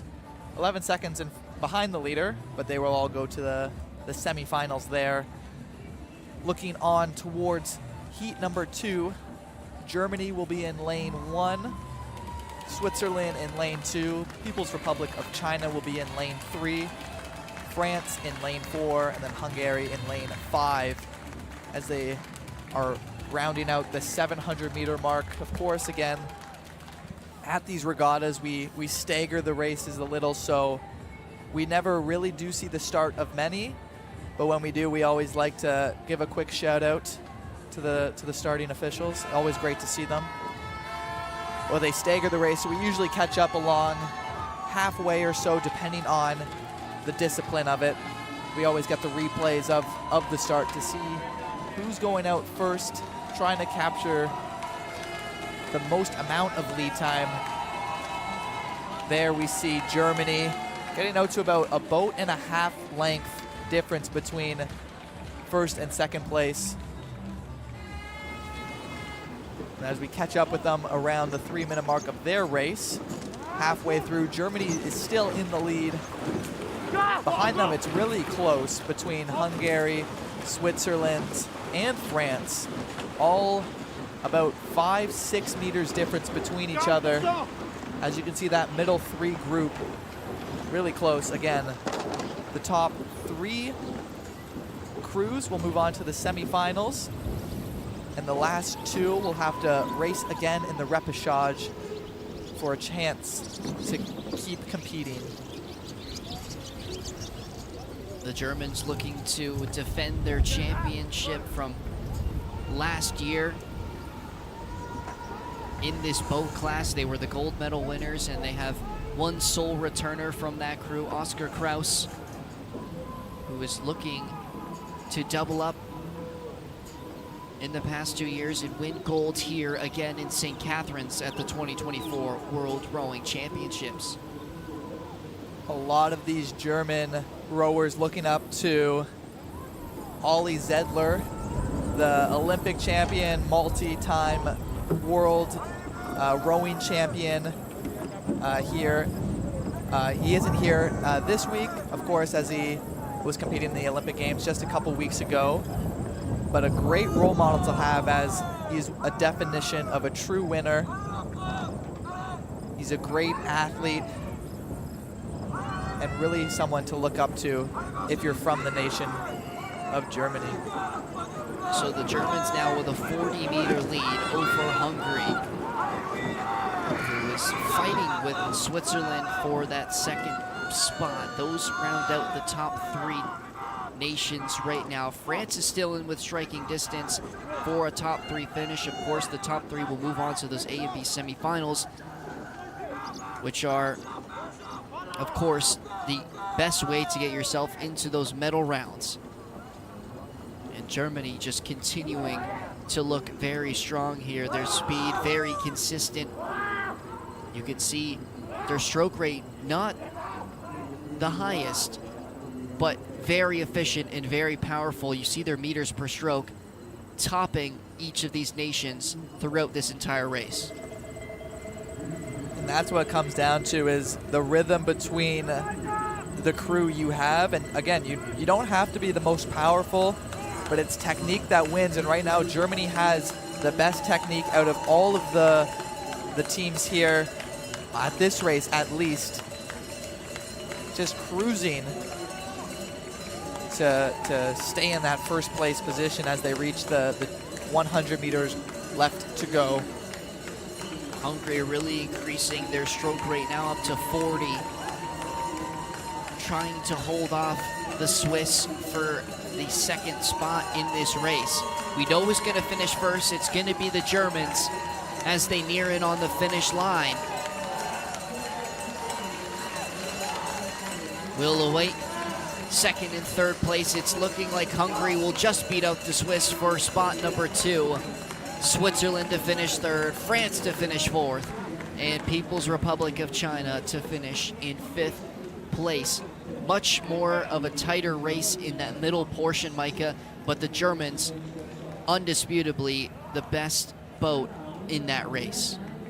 It was a great race by them. They came out, they knew what their strategy was to completely win and be in the lead the whole time, and that's exactly what they did. None of them showed any sort of weakness. They came together as a team, and they know they're going to be ready for the semifinals, and they're going to be in a great contention to even win the whole event here during finals day. So the Germans looking to defend their title as the junior men's quadruple sculls champions. They'll have a chance to do that now, qualifying to the semifinals with still one more heat to go, which is well underway now past the 900-meter marker. As we take a look at the start list, starting in lane number 1 is the US. Beside them in lane number 2 is Ireland, lane number 3, Great Britain, and lane number 4, Czechia. So this is one of those races, Micah, with only 4 boats in the water. You just can't come last. The top 3 will still progress to the semifinals, with the remaining crew, of course, getting that second opportunity in the repechage. And we talk about these different nations here at the World Championships. This is a big race for them. The United States of America coming up, being one of those top countries in the world, want to make a name for themselves, and it starts here with the young teams in the junior division. Great Britain already a powerhouse. Ireland had a great Olympics, getting 2 Olympic medals in rowing here, or in Paris, I should say, not in St Catharines, which is where the World Championships are taking place this week. So Czechia currently with a 20-meter lead over Great Britain. Ireland behind them.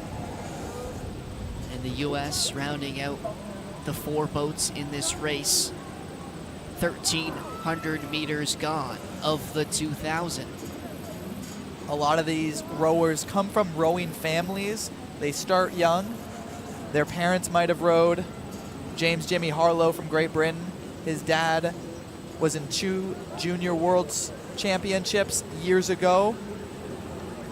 I'm sure he's watching here today, hoping for a Great Britain win in this heat to move on to the semifinals. Czechia is still in the lead. Great Britain only 23 meters behind them, and we know nothing's safe here, especially in this quadruple scull. When you have so much power and technique in this boat, anything can happen. As we reach the last quarter of this race, Czechia, 4 minutes and 44 seconds, a really fast time we're seeing. Almost competing with the Germans who we saw in the last heat. Great Britain second, Ireland third, USA fourth. Just can't come last to move on to the semifinals. The U.S. gonna have to make a big push as they sit about 40 meters behind the Irish third place. As of right now, it'll be Czechia, Great Britain, and Ireland, the final 3 teams moving to the semi-final rounds. But what position will they finish in? The Czechs still holding on to a bit of a lead here in the final 250 meters inside the red buoy zone. It looked like a little bit there. The USA had a little bit of a mishap with their oars, caught a little bit of a crab and slowed down immensely. Now picking it back up to about 5 meters per for every second. But again, that's what the technique has to do, is you got to be able to get your oars out of the water cleanly, put them in cleanly, or else a lot of bad things can happen and your speed goes down drastically. Well, it's been a very clean race from Czechia, who hold on to first place right now and are looking to fend off Great Britain's attack here as they're trying to close the gap late in this race. But it's going to be Czechia to finish first. Great Britain to hold on to second place, and Ireland to round out the top three, and the final three teams automatically qualifying for semifinal A and B. Czechia only 2 seconds behind the Germans of the last heat. Really great run from them. They looked powerful. Their technique was flawless. They put up a good, clean race throughout the entirety of the 2 kilometers. They got out to a great start in the first 500 and never looked back. They held on to the lead for the entirety of that race and will find themselves in one of those middle lanes for the semifinals. And of course, a big confidence booster winning your heats here at the 2024 World Rowing Championships. We'll see Czechia fight this year for a medal in the junior men's quadruple sculls.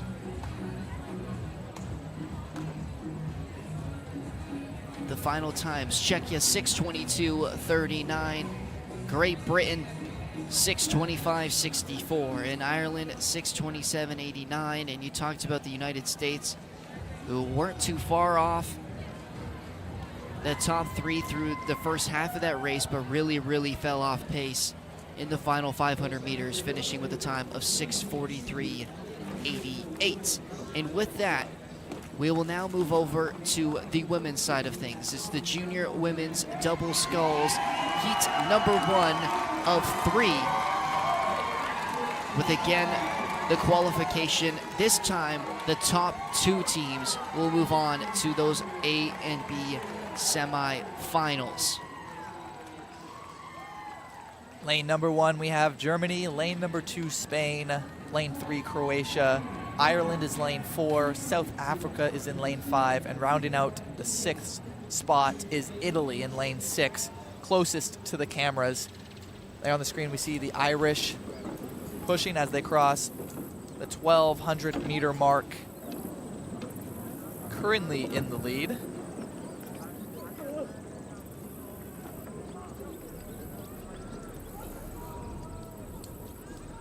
Germany, the reigning champions as well in the women's division. They won gold in this boat class last year at the Worlds, but have no returners from that crew in the women's quad here, and as well as in the European U19s, where they didn't medal this year. One of those medal winners was Italy at the European U19s, and we'll look to add another one this week, but currently sit outside of the top 2 in 4th place. Germany fighting with South Africa right now in 2nd and 3rd. Yeah, usually for this U19 championships, you see a lot of these racers starting as soon as they can. A lot of them start in 2018, is usually around the racing for about 6 years. The Croatian rider in the bow of the boat, Donata Alez, has only been racing for 3. She started in 2021. So we'll see that experience come into play as they ride through this first heat, just passing the 1,500 meter mark. The women in green, the Irish are still in the lead.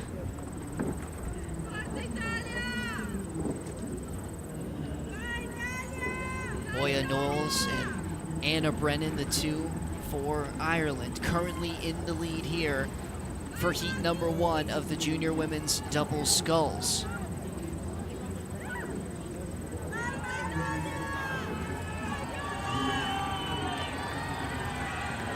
We can start hearing the crowd come into play as they cross the 300 meter mark. They're telling their countries, hey, you're close to the finish line, just a little further, giving their support and maybe last second coaching advice potentially from anyone in the grandstands on either side of the water that we have at the Martindale Pond in St Catharines. The South African duo of Lidley and Rotger have pushed away from the Germans now and have solely taken position of number 2 in this race behind the Irish. 150 meters left to go. A final push for these women to finish in the top 2 positions. It's going to have to take a lot from the Germans to catch up to South Africa now, falling more and more off the pace. The Irish holding on to their lead now, about 12 meters between them and second. Speed's increasing as we come into the final 50 meters. It will be Ireland to take home the first place in heat number 1. South Africa to finish second, and the Germans, fighting with Italy, will finish in 3rd place. Yeah, the Irish were ahead for the majority of that race. No one coming close to contend with that first place. But let's talk about South Africa. They turned on the Jets in that last half of the race, and it came out on top, qualifying for the semifinal. Great job by them. Germany just falling behind in the last few hundred meters, falling to South Africa. So the reigning world champions in Germany will have to find themselves and make it to the semifinals through the repechage, because they will not automatically qualify, as it will be South Africa and Ireland moving on in the junior women's double sculls event.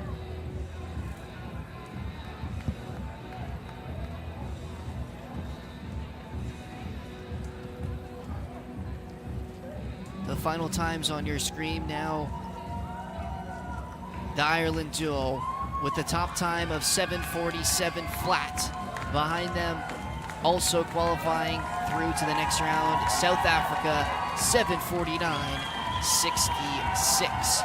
And with the commencement of that, we'll now move over to heat number 2 for the junior women's double sculls, where we start in lane number 1 with Greece. Beside them in lane number 2, the hometown Canada, Romania in lane number 3, the Netherlands in lane number 4, and Slovenia in lane number 5.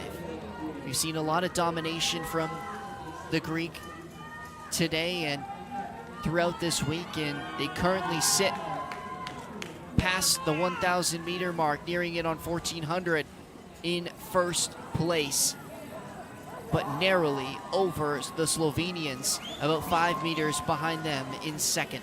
Yeah, talking about how long these racers have been in the sport.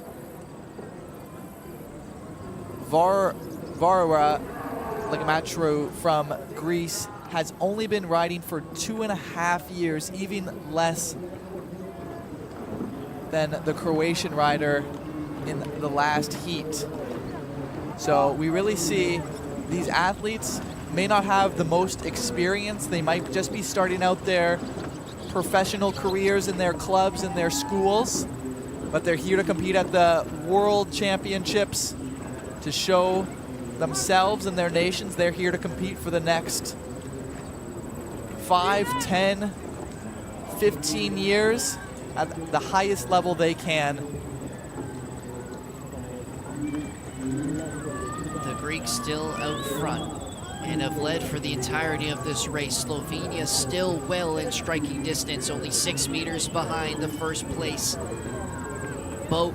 Romania is also nearing in those top 2 positions, only 10 meters behind the Slovenians. You can see the Romanians on your screen now. Bita and Vasilika.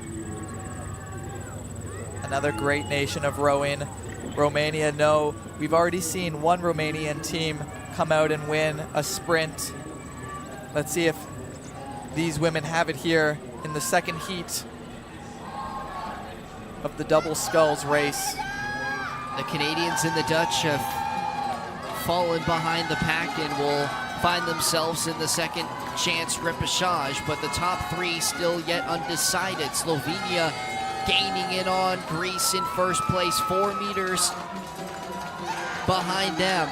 Romania just falling off a little bit, maybe gave a little bit too much energy too soon and couldn't sustain it for the last 100 meters. It's very, very tight, but Greece fending off the Slovenians, nearing the finish line.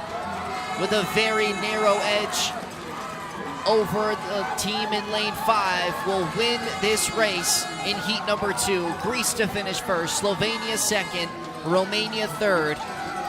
Canada and the Dutch still yet to finish for 4th and 5th. But we know the top 2 moving on will be Greece and Slovenia.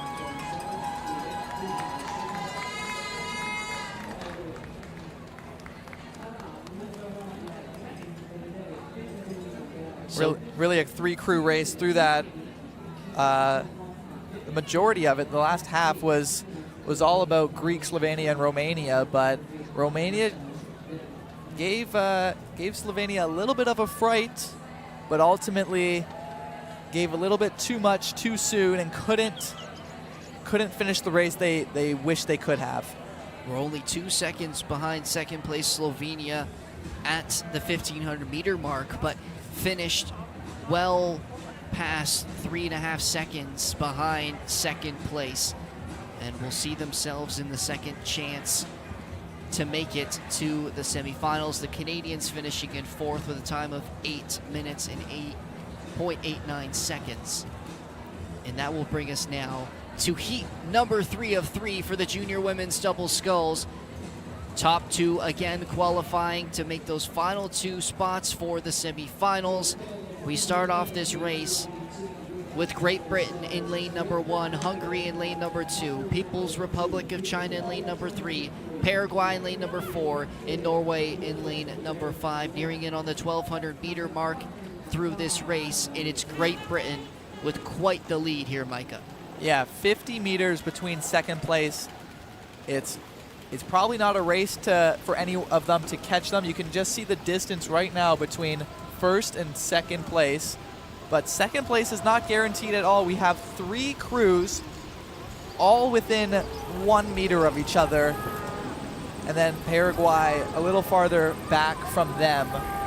But look at this show of expertise this Great Britain team has. So far ahead of their competition.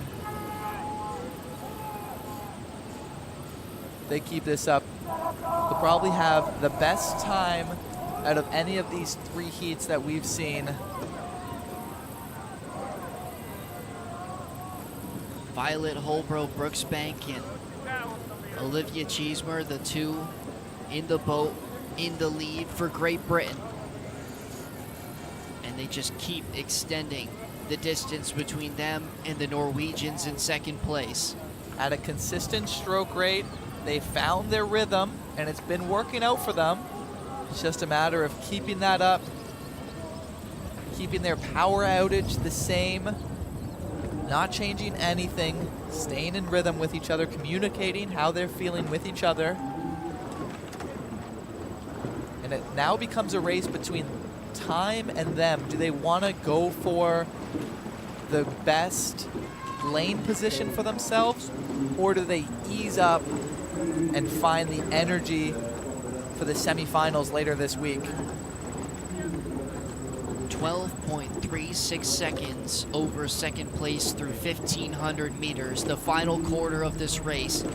And Great Britain in perfect pole position to find themselves the top of this heat. Still a battle for second between the Norwegian,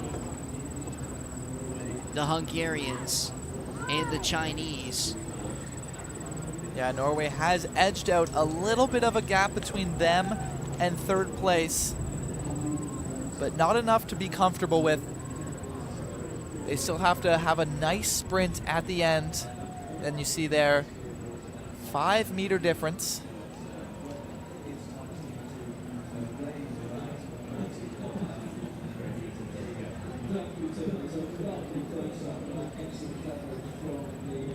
Hoyen and Lange, the duo for Norway in second place, 40 meters behind Great Britain, have made their way back a little bit, but you can see just by the speed of the British in first place just easing up a little bit as they near in on the final 100 meters here.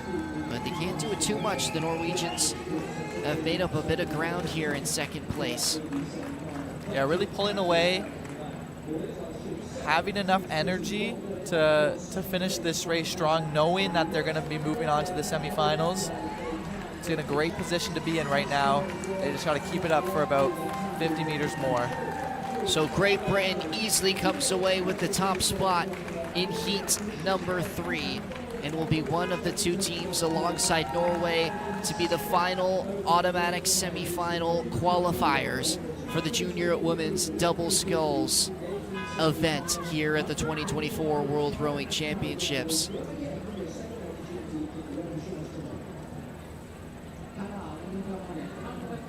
They led throughout, and by the halfway point, we're up on the second place team in Hungary by 11.5 seconds and continued to dominate in this race. We see that Norwegian flag. They both have fought through a lot of diversity this season. Lange had undiagnosed asthma earlier, has got that figured out as she competes here.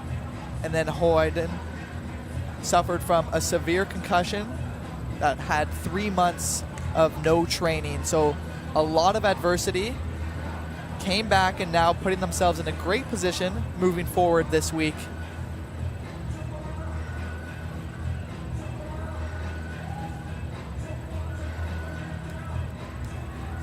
We are now looking at the junior men's double sculls, so same discipline, now just switching over to the men's side of things.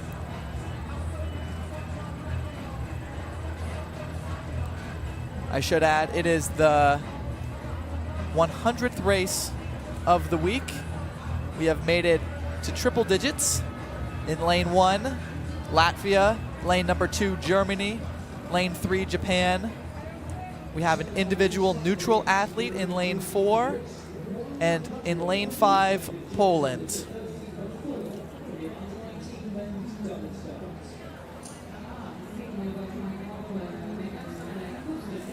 So past the 1,300 meter distance marker, we see in first place is the individual neutral athletes boat.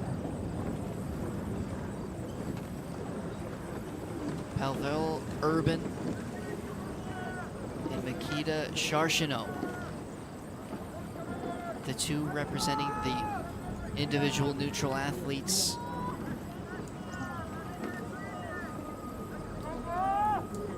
The first we're seeing of them at this year's 2024 World Rowing Championships, putting themselves in a great position right now.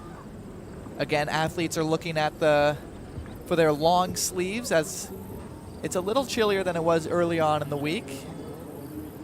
Again, wearing their singlet nice and tight for wind, less wind resistance, aerodynamic, and of course, you don't want to be rowing back potentially if you fall in with a pocket full of fish and water. The Germans have overtaken the lead now, slightly edging over the individual neutral athletes, who currently sit the top 2 positions. Again, for this junior men's double sculls, it's the top 2 moving on to the semifinals.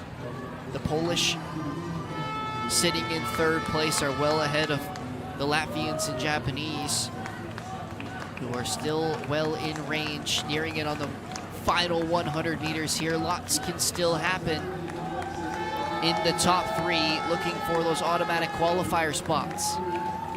The Polish picking up their speed here, but might be too little too late. The Germans still in the lead, but not by much. 5 meters between them and second place, but they will have just enough to do it. It will be Germany to finish first, the individual neutral athletes to finish in 2nd, in Poland out of lane number 5 to finish in 3rd place. Poland's got to be excited to race again in the repechage, but they were really close to edging out the athletes of the individual athletes of the neutrality. Just a few meters behind them, they They would have loved to win that, but they know that they are in a great position. They worked hard there and had a great time in that finish. So that will do it for heat number 1. A little bit of a mix-up on the graphic there. Germany did win with a time of 6 minutes 55.29. The individual neutral athletes second with 6 minutes 56 seconds. Poland 6 minutes 58 seconds, and then Latvia 7 minutes 14 seconds, and then Japan rounded off in 5th place with 7 minutes and 18 seconds. So the top 2 above the line will automatically qualify to semifinal A or B, and will race later this week, trying to make their way into the medal final.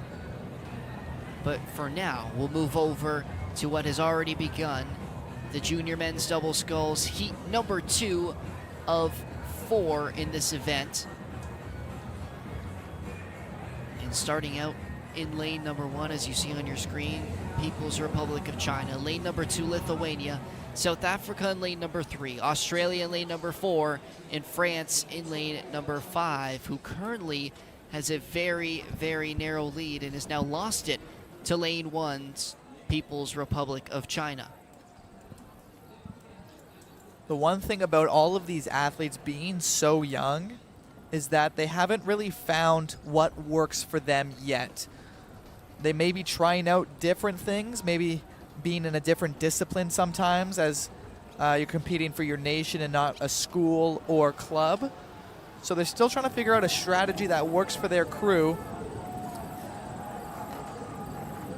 We see here that both China and France leaning towards starting fast and being in front for the majority of the race as they pass the 1,400 meter mark.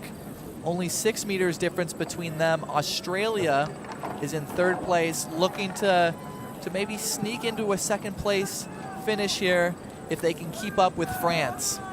Only 10 meters behind France, which again is not a lot, is maybe 2 more strokes difference between the two, and you can catch up with ease.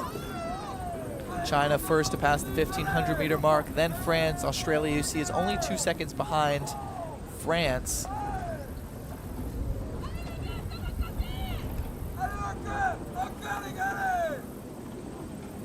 The Australian duo currently sitting just outside the top 2 of Luca Free and Alexander Williams. And we had some time to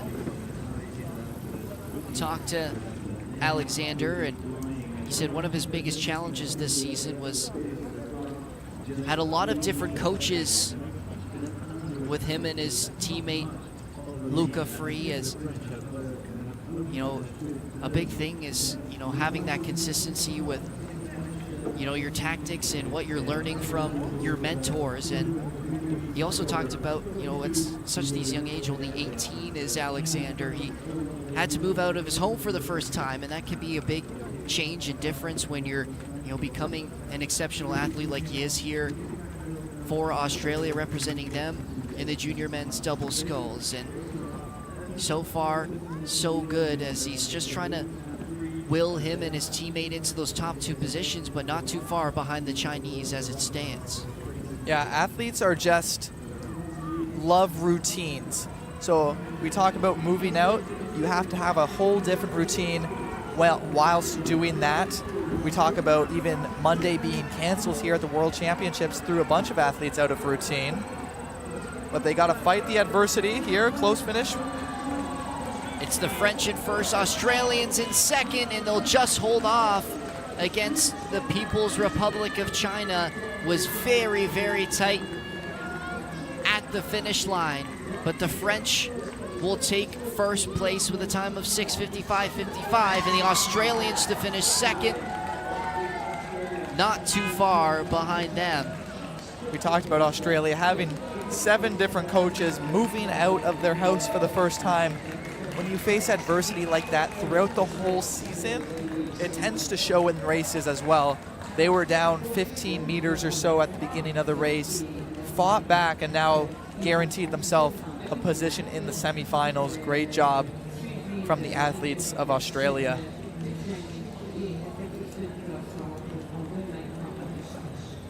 So teams 3 and 4 qualifying to the semifinals. You see them above the line. It's Australia and France. And moving on in the junior men's double sculls event. So now for heat number 3 of 4, we'll move over to the start list for this one, which is already well underway, nearing the 900-meter marker. We're starting out in lane number 1, the hometown Canada. Italy in lane number 2, Switzerland lane number 3, New Zealand in lane number 4, and Spain in lane number 5.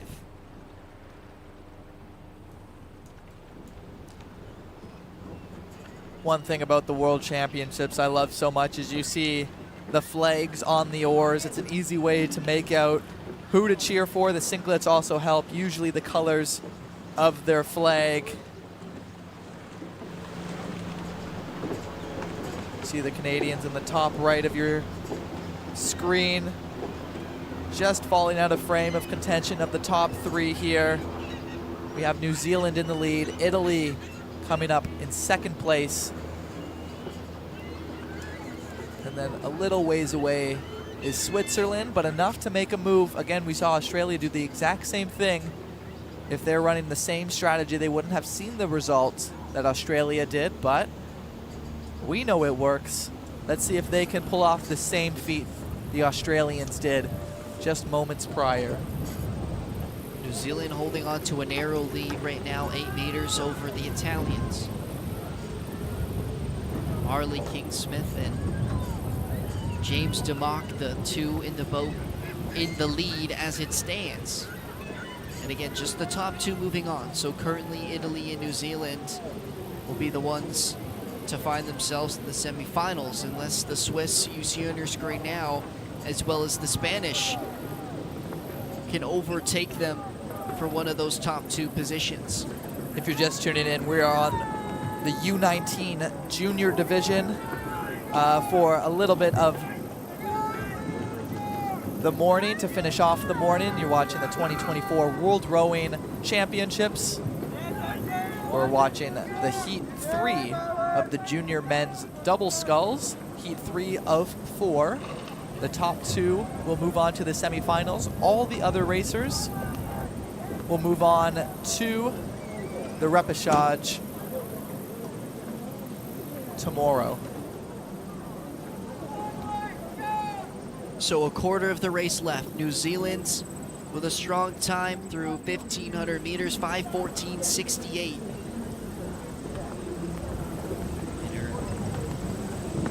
Slowly but surely edging that gap between them and Italy in second place. 10 meters now between the 2. Switzerland and Spain are very close to each other in that 3rd place position. But again, just those top 2 are the most important in this race. 300 meters to go. The stroke rate increasing for the Italians as they try and catch the New Zealand boat in first. The one thing we haven't seen too much of today is the Swiss racing. You can hear the cowbells going.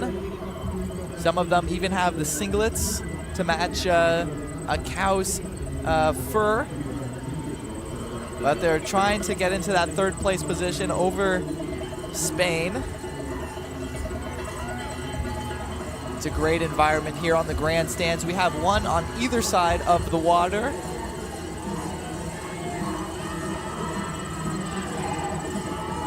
There you see the flags at the top for the Swiss. It is New Zealand still in the lead. Italy 10 meters behind them. New Zealand, though, 5 meters a second. Really great speed to finish out that race. There you have the top 2 to move on. New Zealand, the official time, 6 minutes, 58 seconds. Italy in second, just over 7 minutes. So the Italians will finish in second place. New Zealand with a sub 7 minute time will finish in first. And those two will be the qualifiers to the semi-final. New Zealand with a time of 6:58.75. Italy 7:01.59 in second place, and Spain in third 7:04.21. The Canadians rounding out in fifth place with a time of 7:21.44. Yeah, if you're the Canadians, they're finishing a little well behind the pack.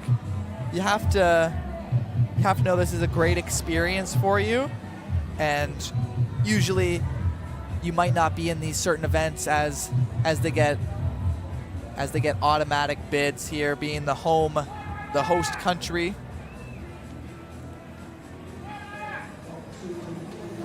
Move towards heat number 4, the final heat of the men's double scull in the U19 division. United States in lane 1, Greece in lane 2, Mexico in lane 4, and Bulgaria is in lane 4, closest to the screen here. There you see Greece about a full boat length in front of second place.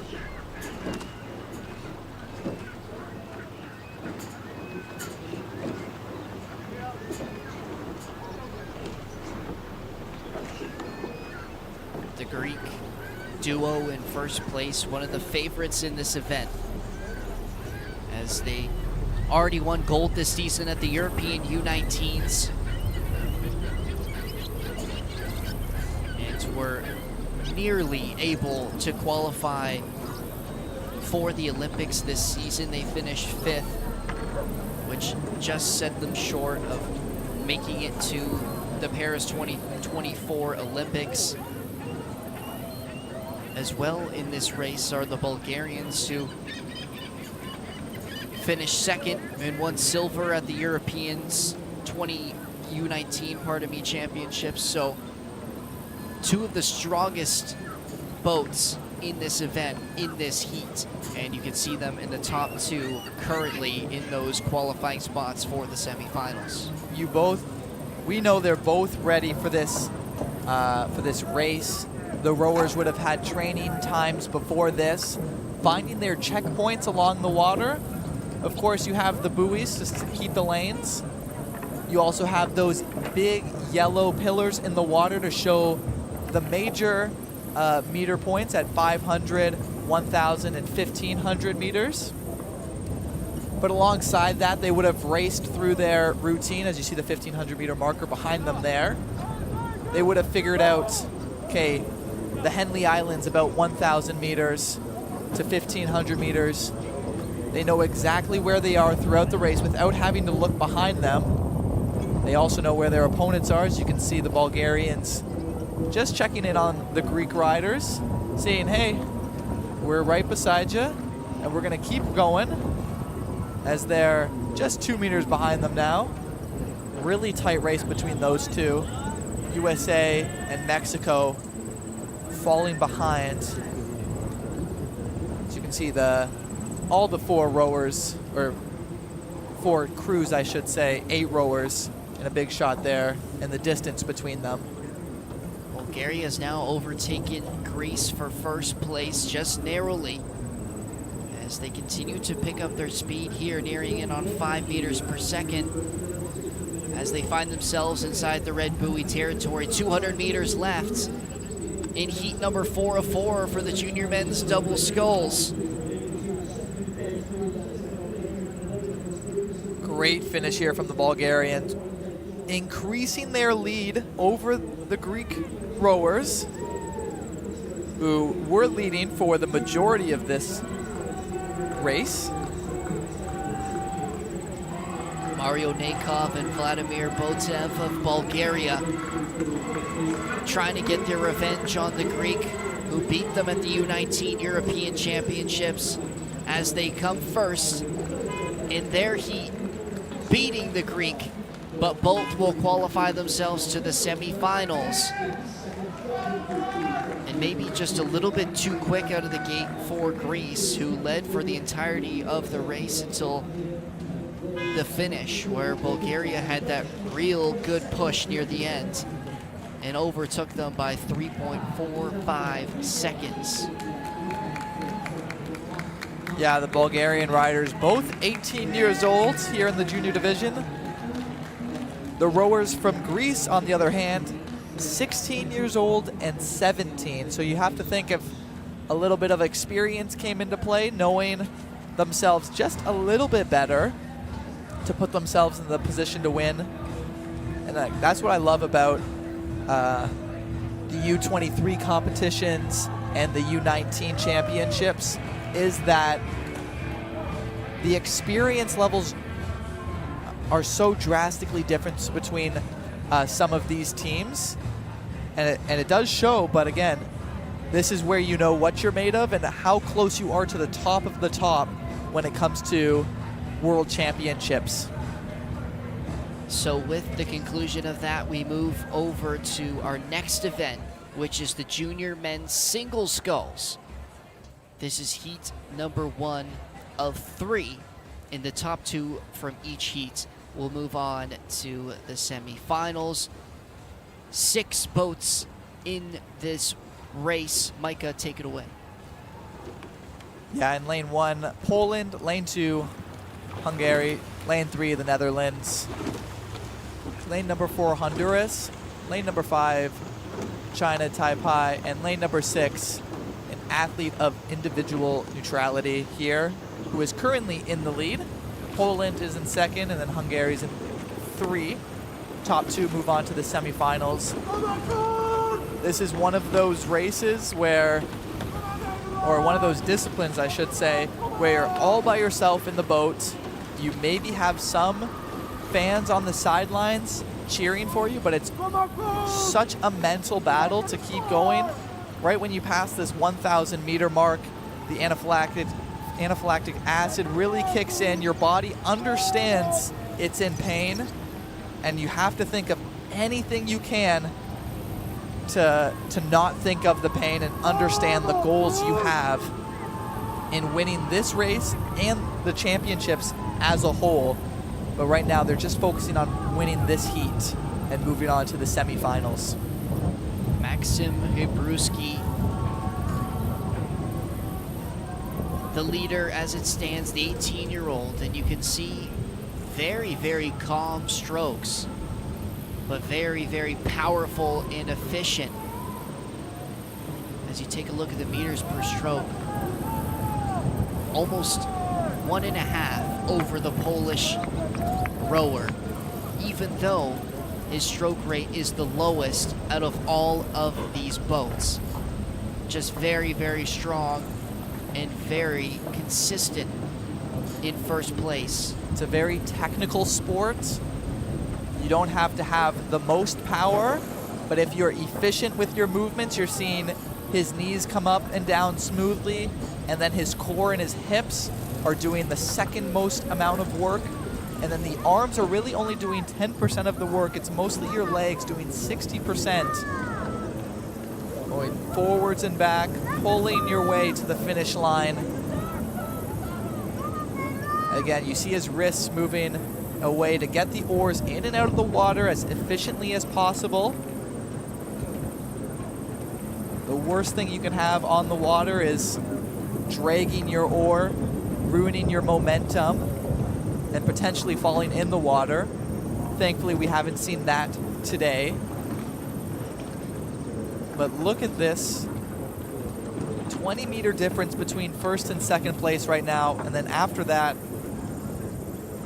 40 meters difference between second and third. I don't know what it is, Noah, but the first heats of every discipline we've seen today have just been super, super far apart from each other.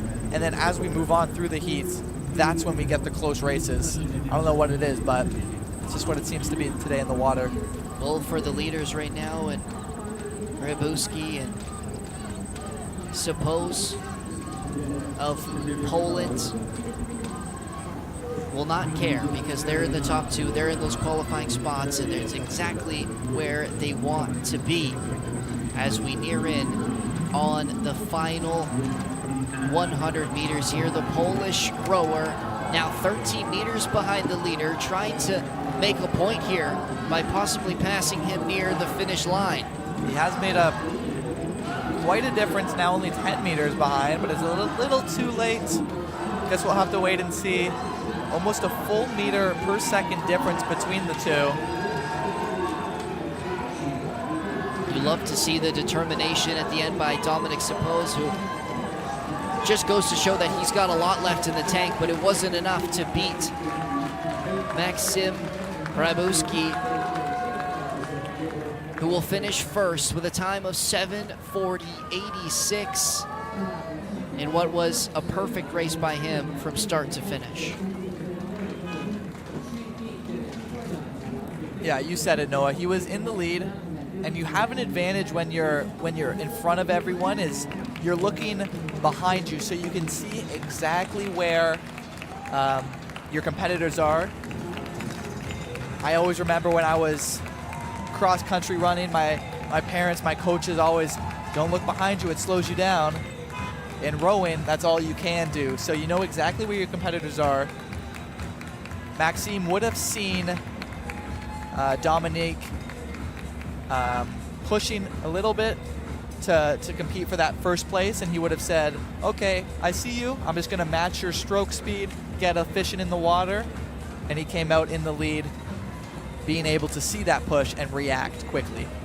So our first two qualifiers for the junior men's single sculls semifinals will go to Maxim Rybowski and Dominic Suppose. Those are the times and the differences between those 6 racers. And like you said, a big gap between the top 2 and the rest of that race. We'll see if that continues for heat number 2 now. The start list as we take a look in lane number 1, Bolivia, lane number 2, Germany, lane number 3, USA, lane number 4, Belgium, lane number 5, Switzerland, and lane number 6, Greece. Talking about the Belgian rider here. Canada. Earlier today, his biggest challenge this season has been improving his technique in the single. So we'll see how that plays out in this race. But again, it's not a lot about power. All these rowers have extreme power, being able to push through 2,000 meters of water. But again, it's about technique and being efficient with your power. As we see the Greek rider and the German rider out front by a decent sized margin, about 30 meters in front of third place, which is the rower from Switzerland.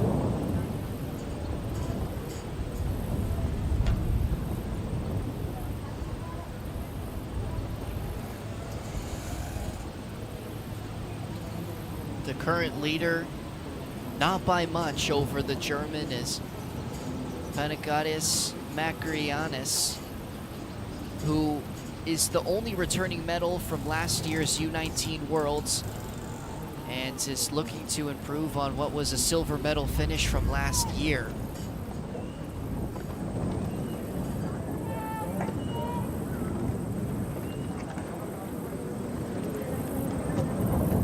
Is currently holding off, not by much,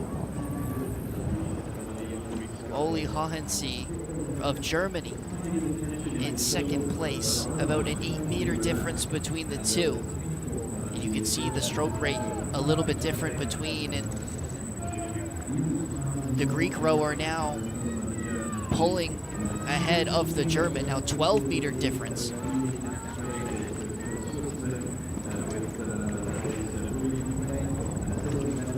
For the German rider, and Hohensie talked about one of his biggest challenges this season was an unexpected illness he had at the start of this season.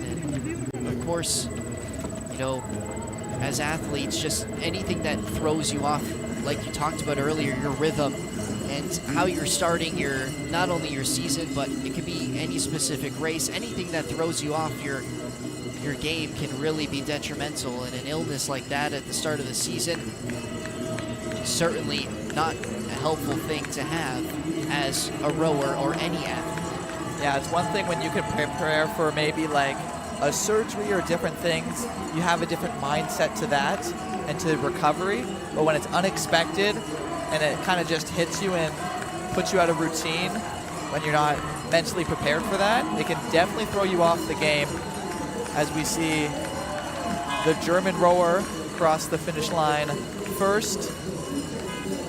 Excuse me, the Greek rider first, rower, and then German second. So the top two from Greece and Germany, Makrogiannis and Oli Hohensen, will be moving on to the semifinals. And again, for the German rower in second place, one of his biggest goals in rowing is to become an Olympian. And this is a good start for him to move on to that semifinal and hopefully medal here this week at the World Rowing Championships. And he has a good role model for that from Germany, is Olli Zedler. Of course, is the current Olympic champion in this discipline, multi-time World Championship winner, including last year and the year prior. Isn't here this year due to the Olympics being last week, and the World Championships is what they do is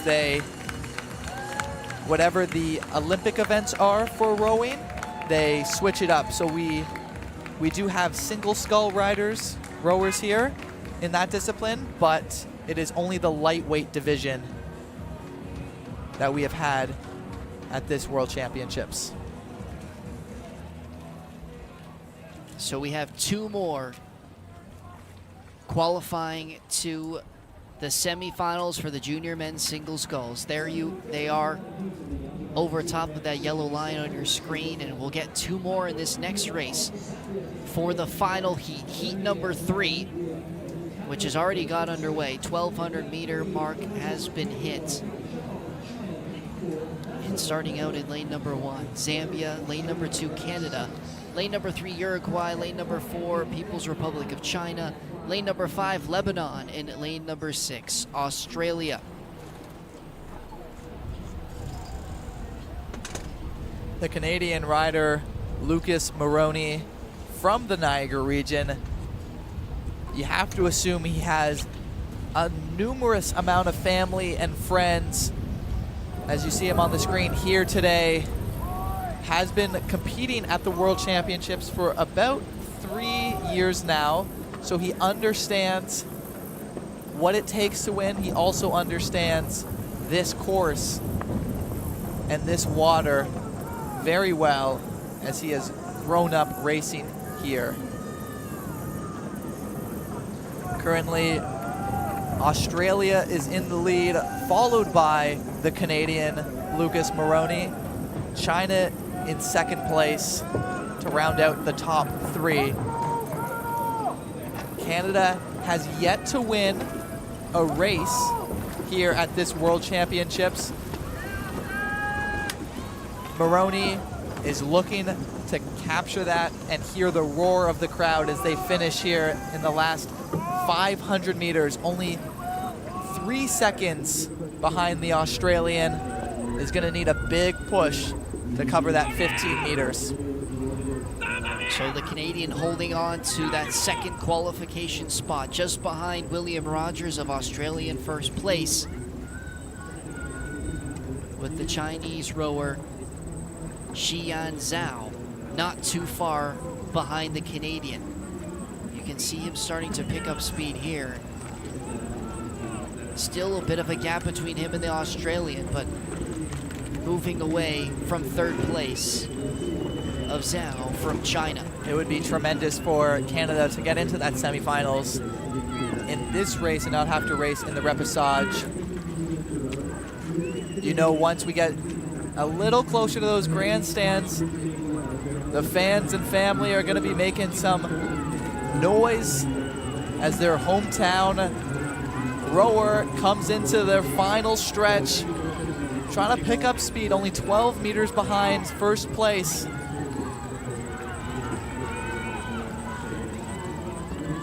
It's the Canadian and the Australian, the top two right now. Zhao from China has fallen off the pace. It's just the two-horse race now. The Australian holding on to the lead, about 15 meters between him and the Canadian. Now's the time to make your move. Australian is holding on very well. The last couple meters here. William Rogers to cross the finish line first, just over the Canadian, who will finish in second place. So Lucas Maruni Babaglia will qualify for the junior men's single sculls semifinals here in his hometown of St. Catharines. Great race. I know the Canadians, fans listening, watching, have had it a little bit rough this World Championships, but a great promising start by the Canadian here in the junior men's single sculls, Lucas Maroni Babaglia. But let's not shadow the fact of William Rogers had an amazing race, knew it was going to be tough, and the top two really pushed each other to get a good time moving forward into those semifinals. Great job by both athletes there. And an excellent time it was from William Rogers, 7:40.48, the leading time in heat number 3 for the junior men's single sculls. And those will be your last two qualifiers to the semifinals, the rest to the repechage later this week. We still have just Zambodia finishing that race, just about 100 meters away from the finish line there. And then we will move on to the women's single sculls. We will have 3 heats of this discipline, and then we will have a short break until the afternoon session. In this first race, in lane 1, we have South Africa. Lane number 2, Ukraine. Lane 3, another athlete from the host country, Canada. Lane 4, Zambodia. And lane 5, People's Republic of China.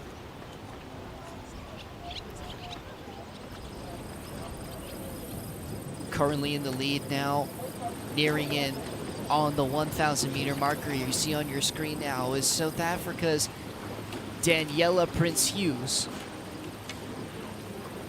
With the current time halfway through at 4:13.65. Very good pace for the leader in heat number 1 of the junior women's single sculls. Again, for this, the qualification rule will be top 3 this time to the A and B semifinals. The remaining crews will get a second chance at the repechage.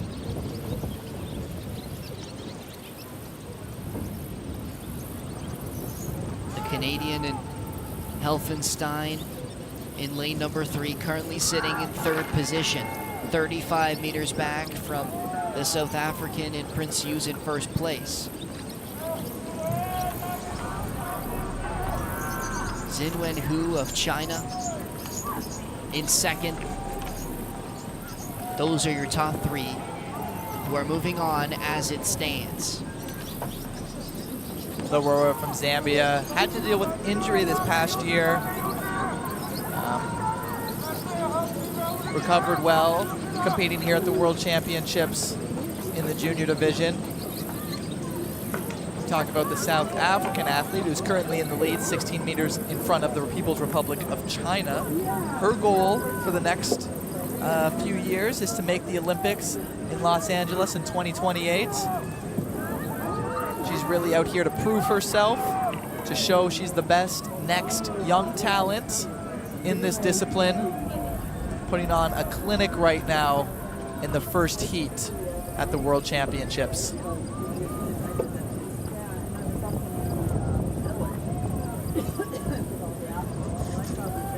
Prince Hughes only started rowing in August of 2019, where she began at school. And one of the things she talked about was always staying positive when things aren't going well. And that's a great thing to live by. And especially we've talked about how mentally tasking it is as a solo rider, pushing yourself, continuing to go through the race when maybe things aren't going the way you planned.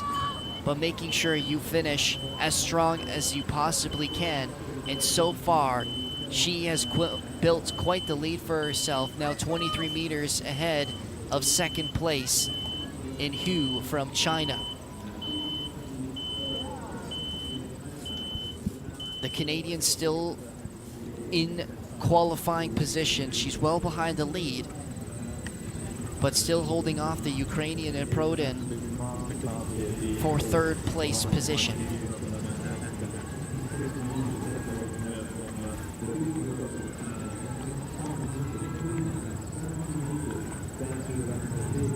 Just touching on the course once again as we enter the last 3 races of the morning session.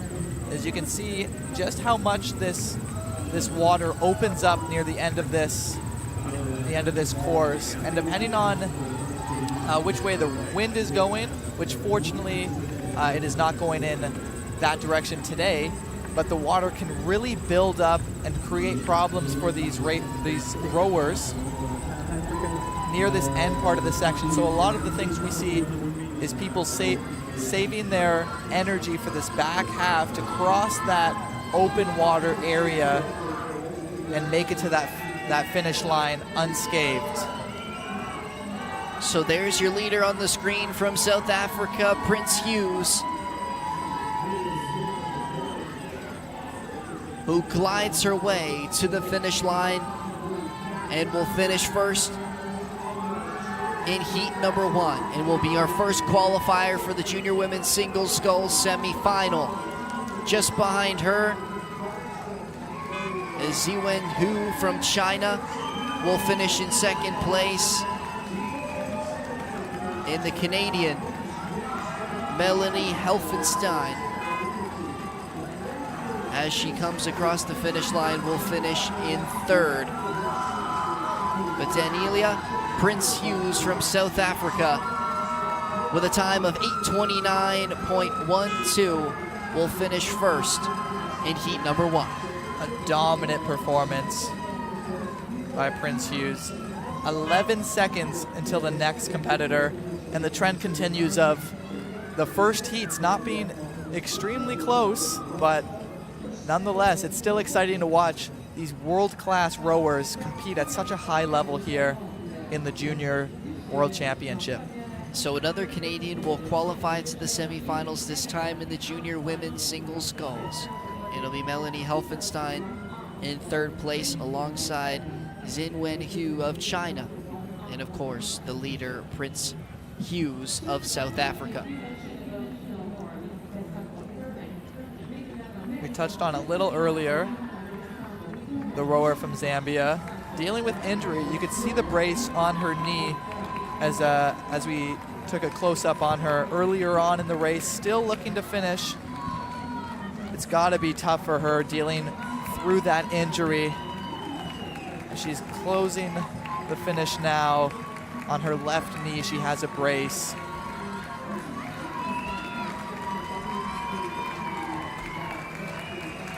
Great job finishing this race.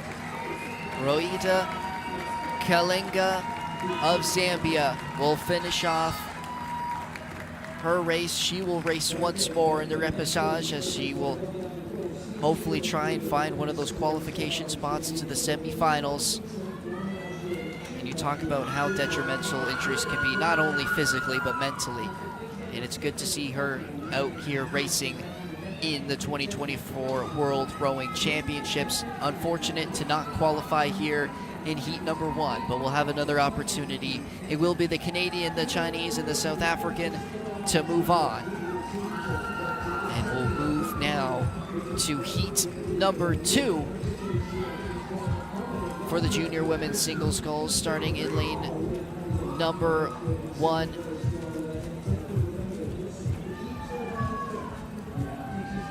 In lane 1, individual athlete of neutrality here. Not competing for any nation. Lane 2, Austria. Lane 3, Latvia. Lane 4, Romania. In lane 5, Moldova. We're catching this race right at the 1,500 meter mark. The last race took a little longer to end, so the coverage of this one will be a little shorter. We currently have the Romanian in the lead, followed by Austria, then Latvia to finish out the top three.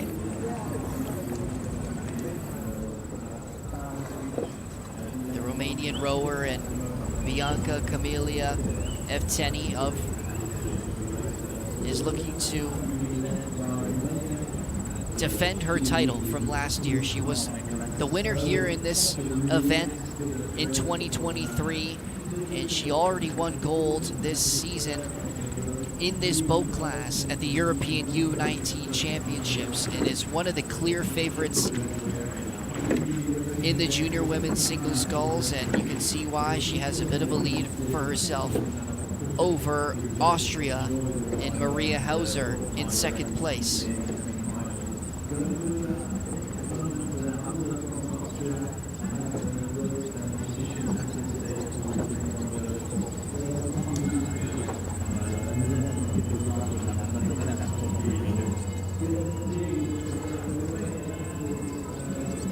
Closing this race now, just over 8 minutes. We have the Romanian crossing the finish line first. In second place now, Austria, Latvia closing on the finish line. Those are your qualifiers for your semifinals. So Evteni of Romania finishing in first place. You see some of the supporters supporting her this week as she looks to defend her gold medal here in St Catharines at the 2024 World Rowing Championships for the junior women's single sculls. And she will automatically qualify herself alongside Austrian Maria Hauser and Efija Freeman of Latvia will be the top three in heat number 2, which means we only have 3 more qualifying spots for the semifinals for this event. And that is coming in heat number 3, which has already got underway as we take a final look at the times and splits between each of these rowers. We'll move over to heat number 3.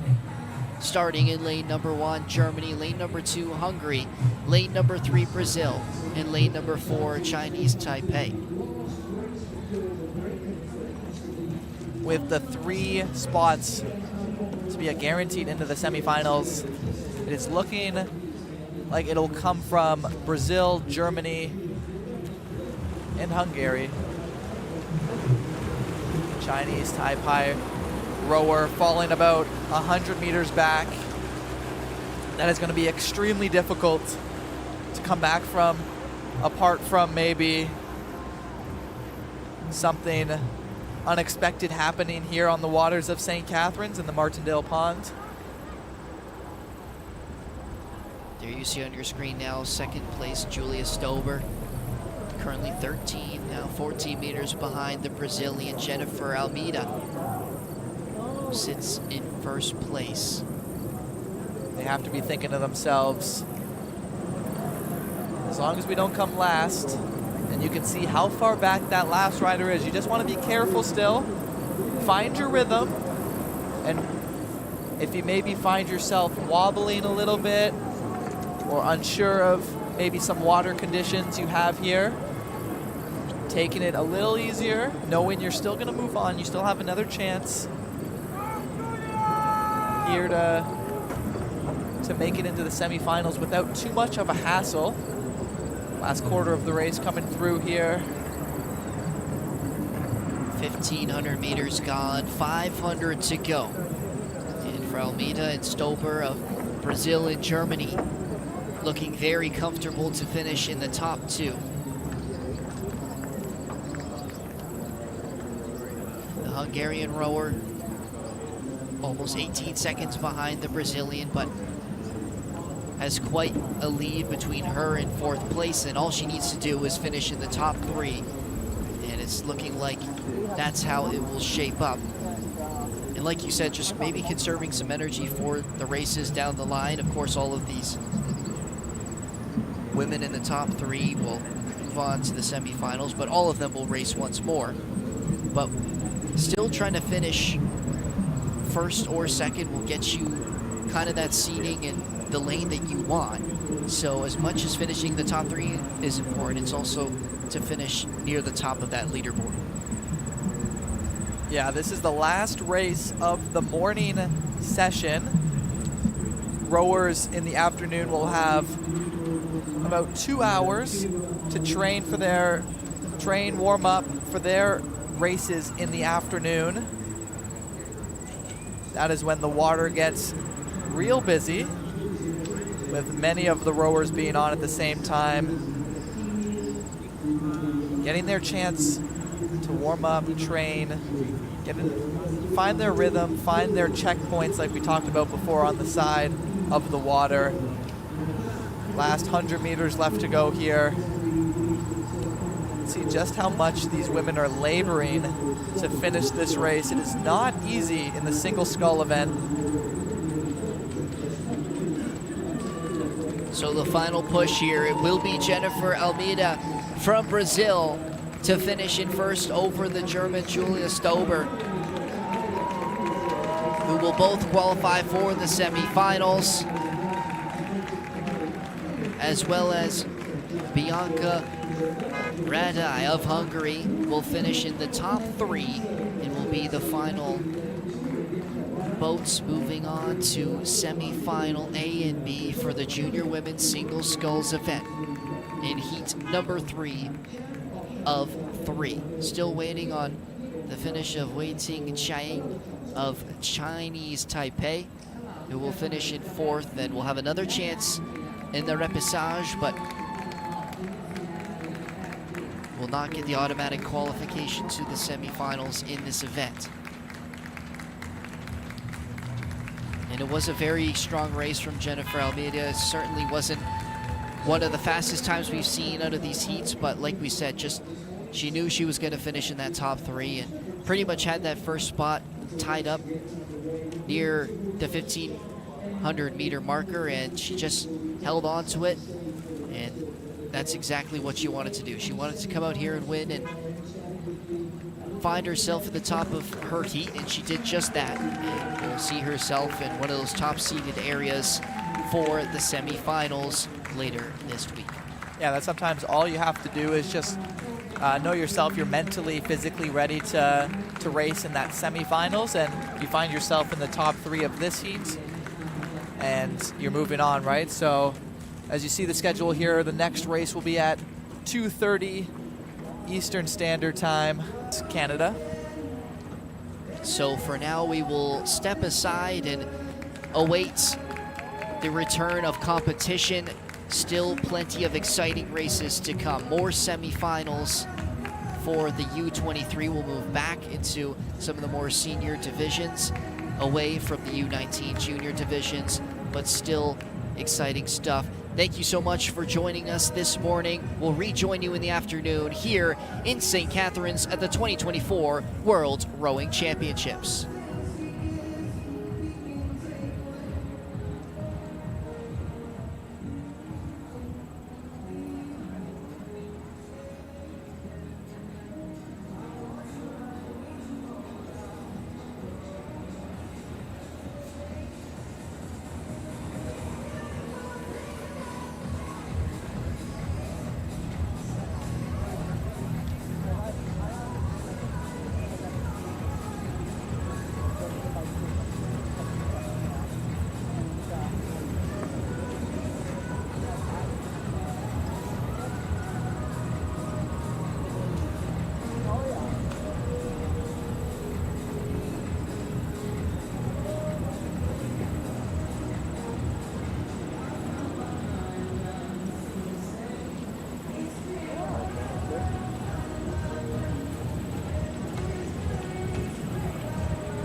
programs immerse students with a highly experiential learning environment enhanced by digital technologies.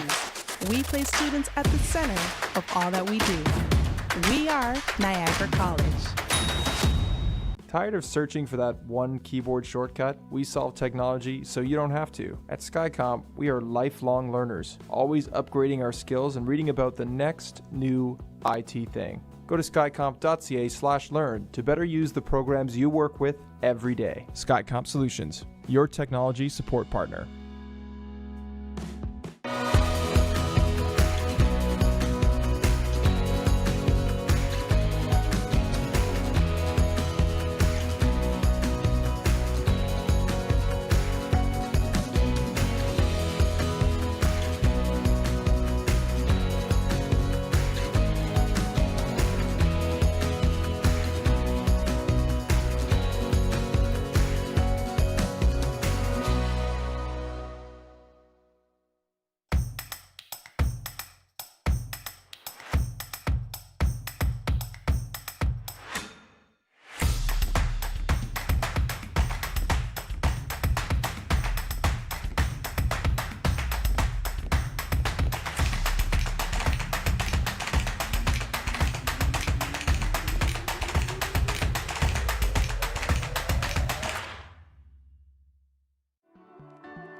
Adulthood is full of surprises, maybe too full of surprises.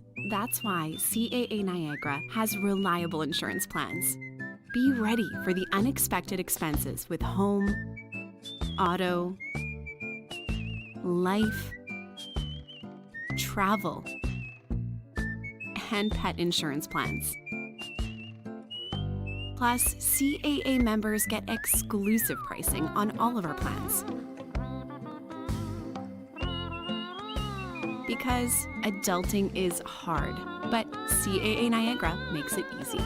Click today for your free online quote.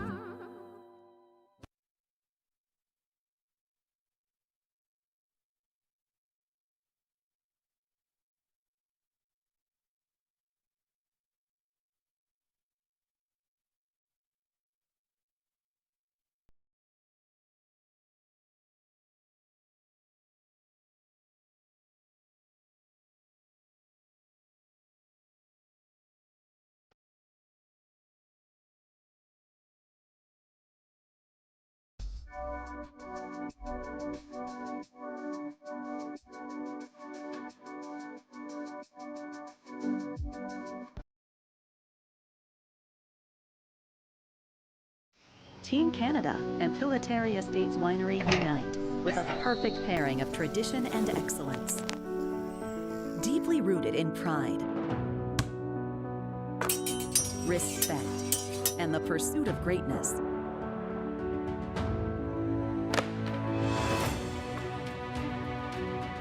Celebrate the Olympic spirit with every toast.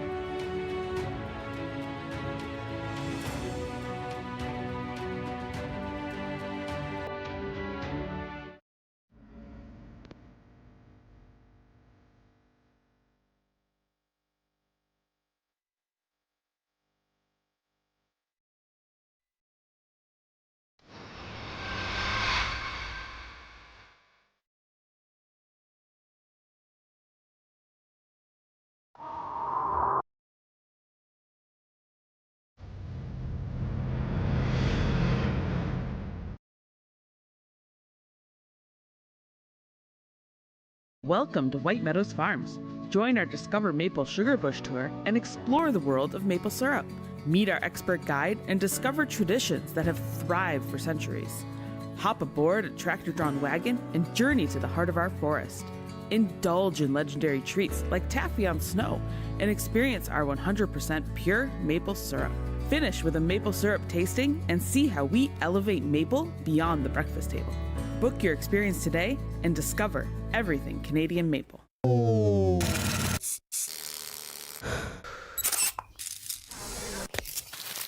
Niagara College Ball.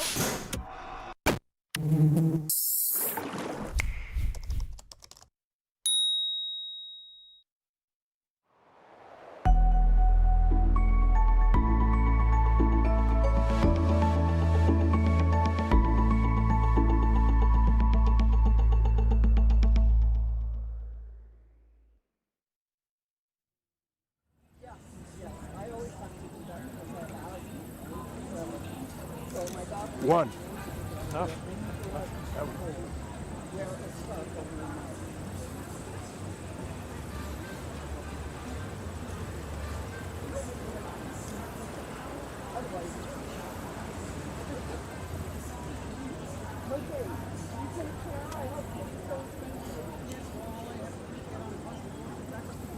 Yes, there you go. Okay.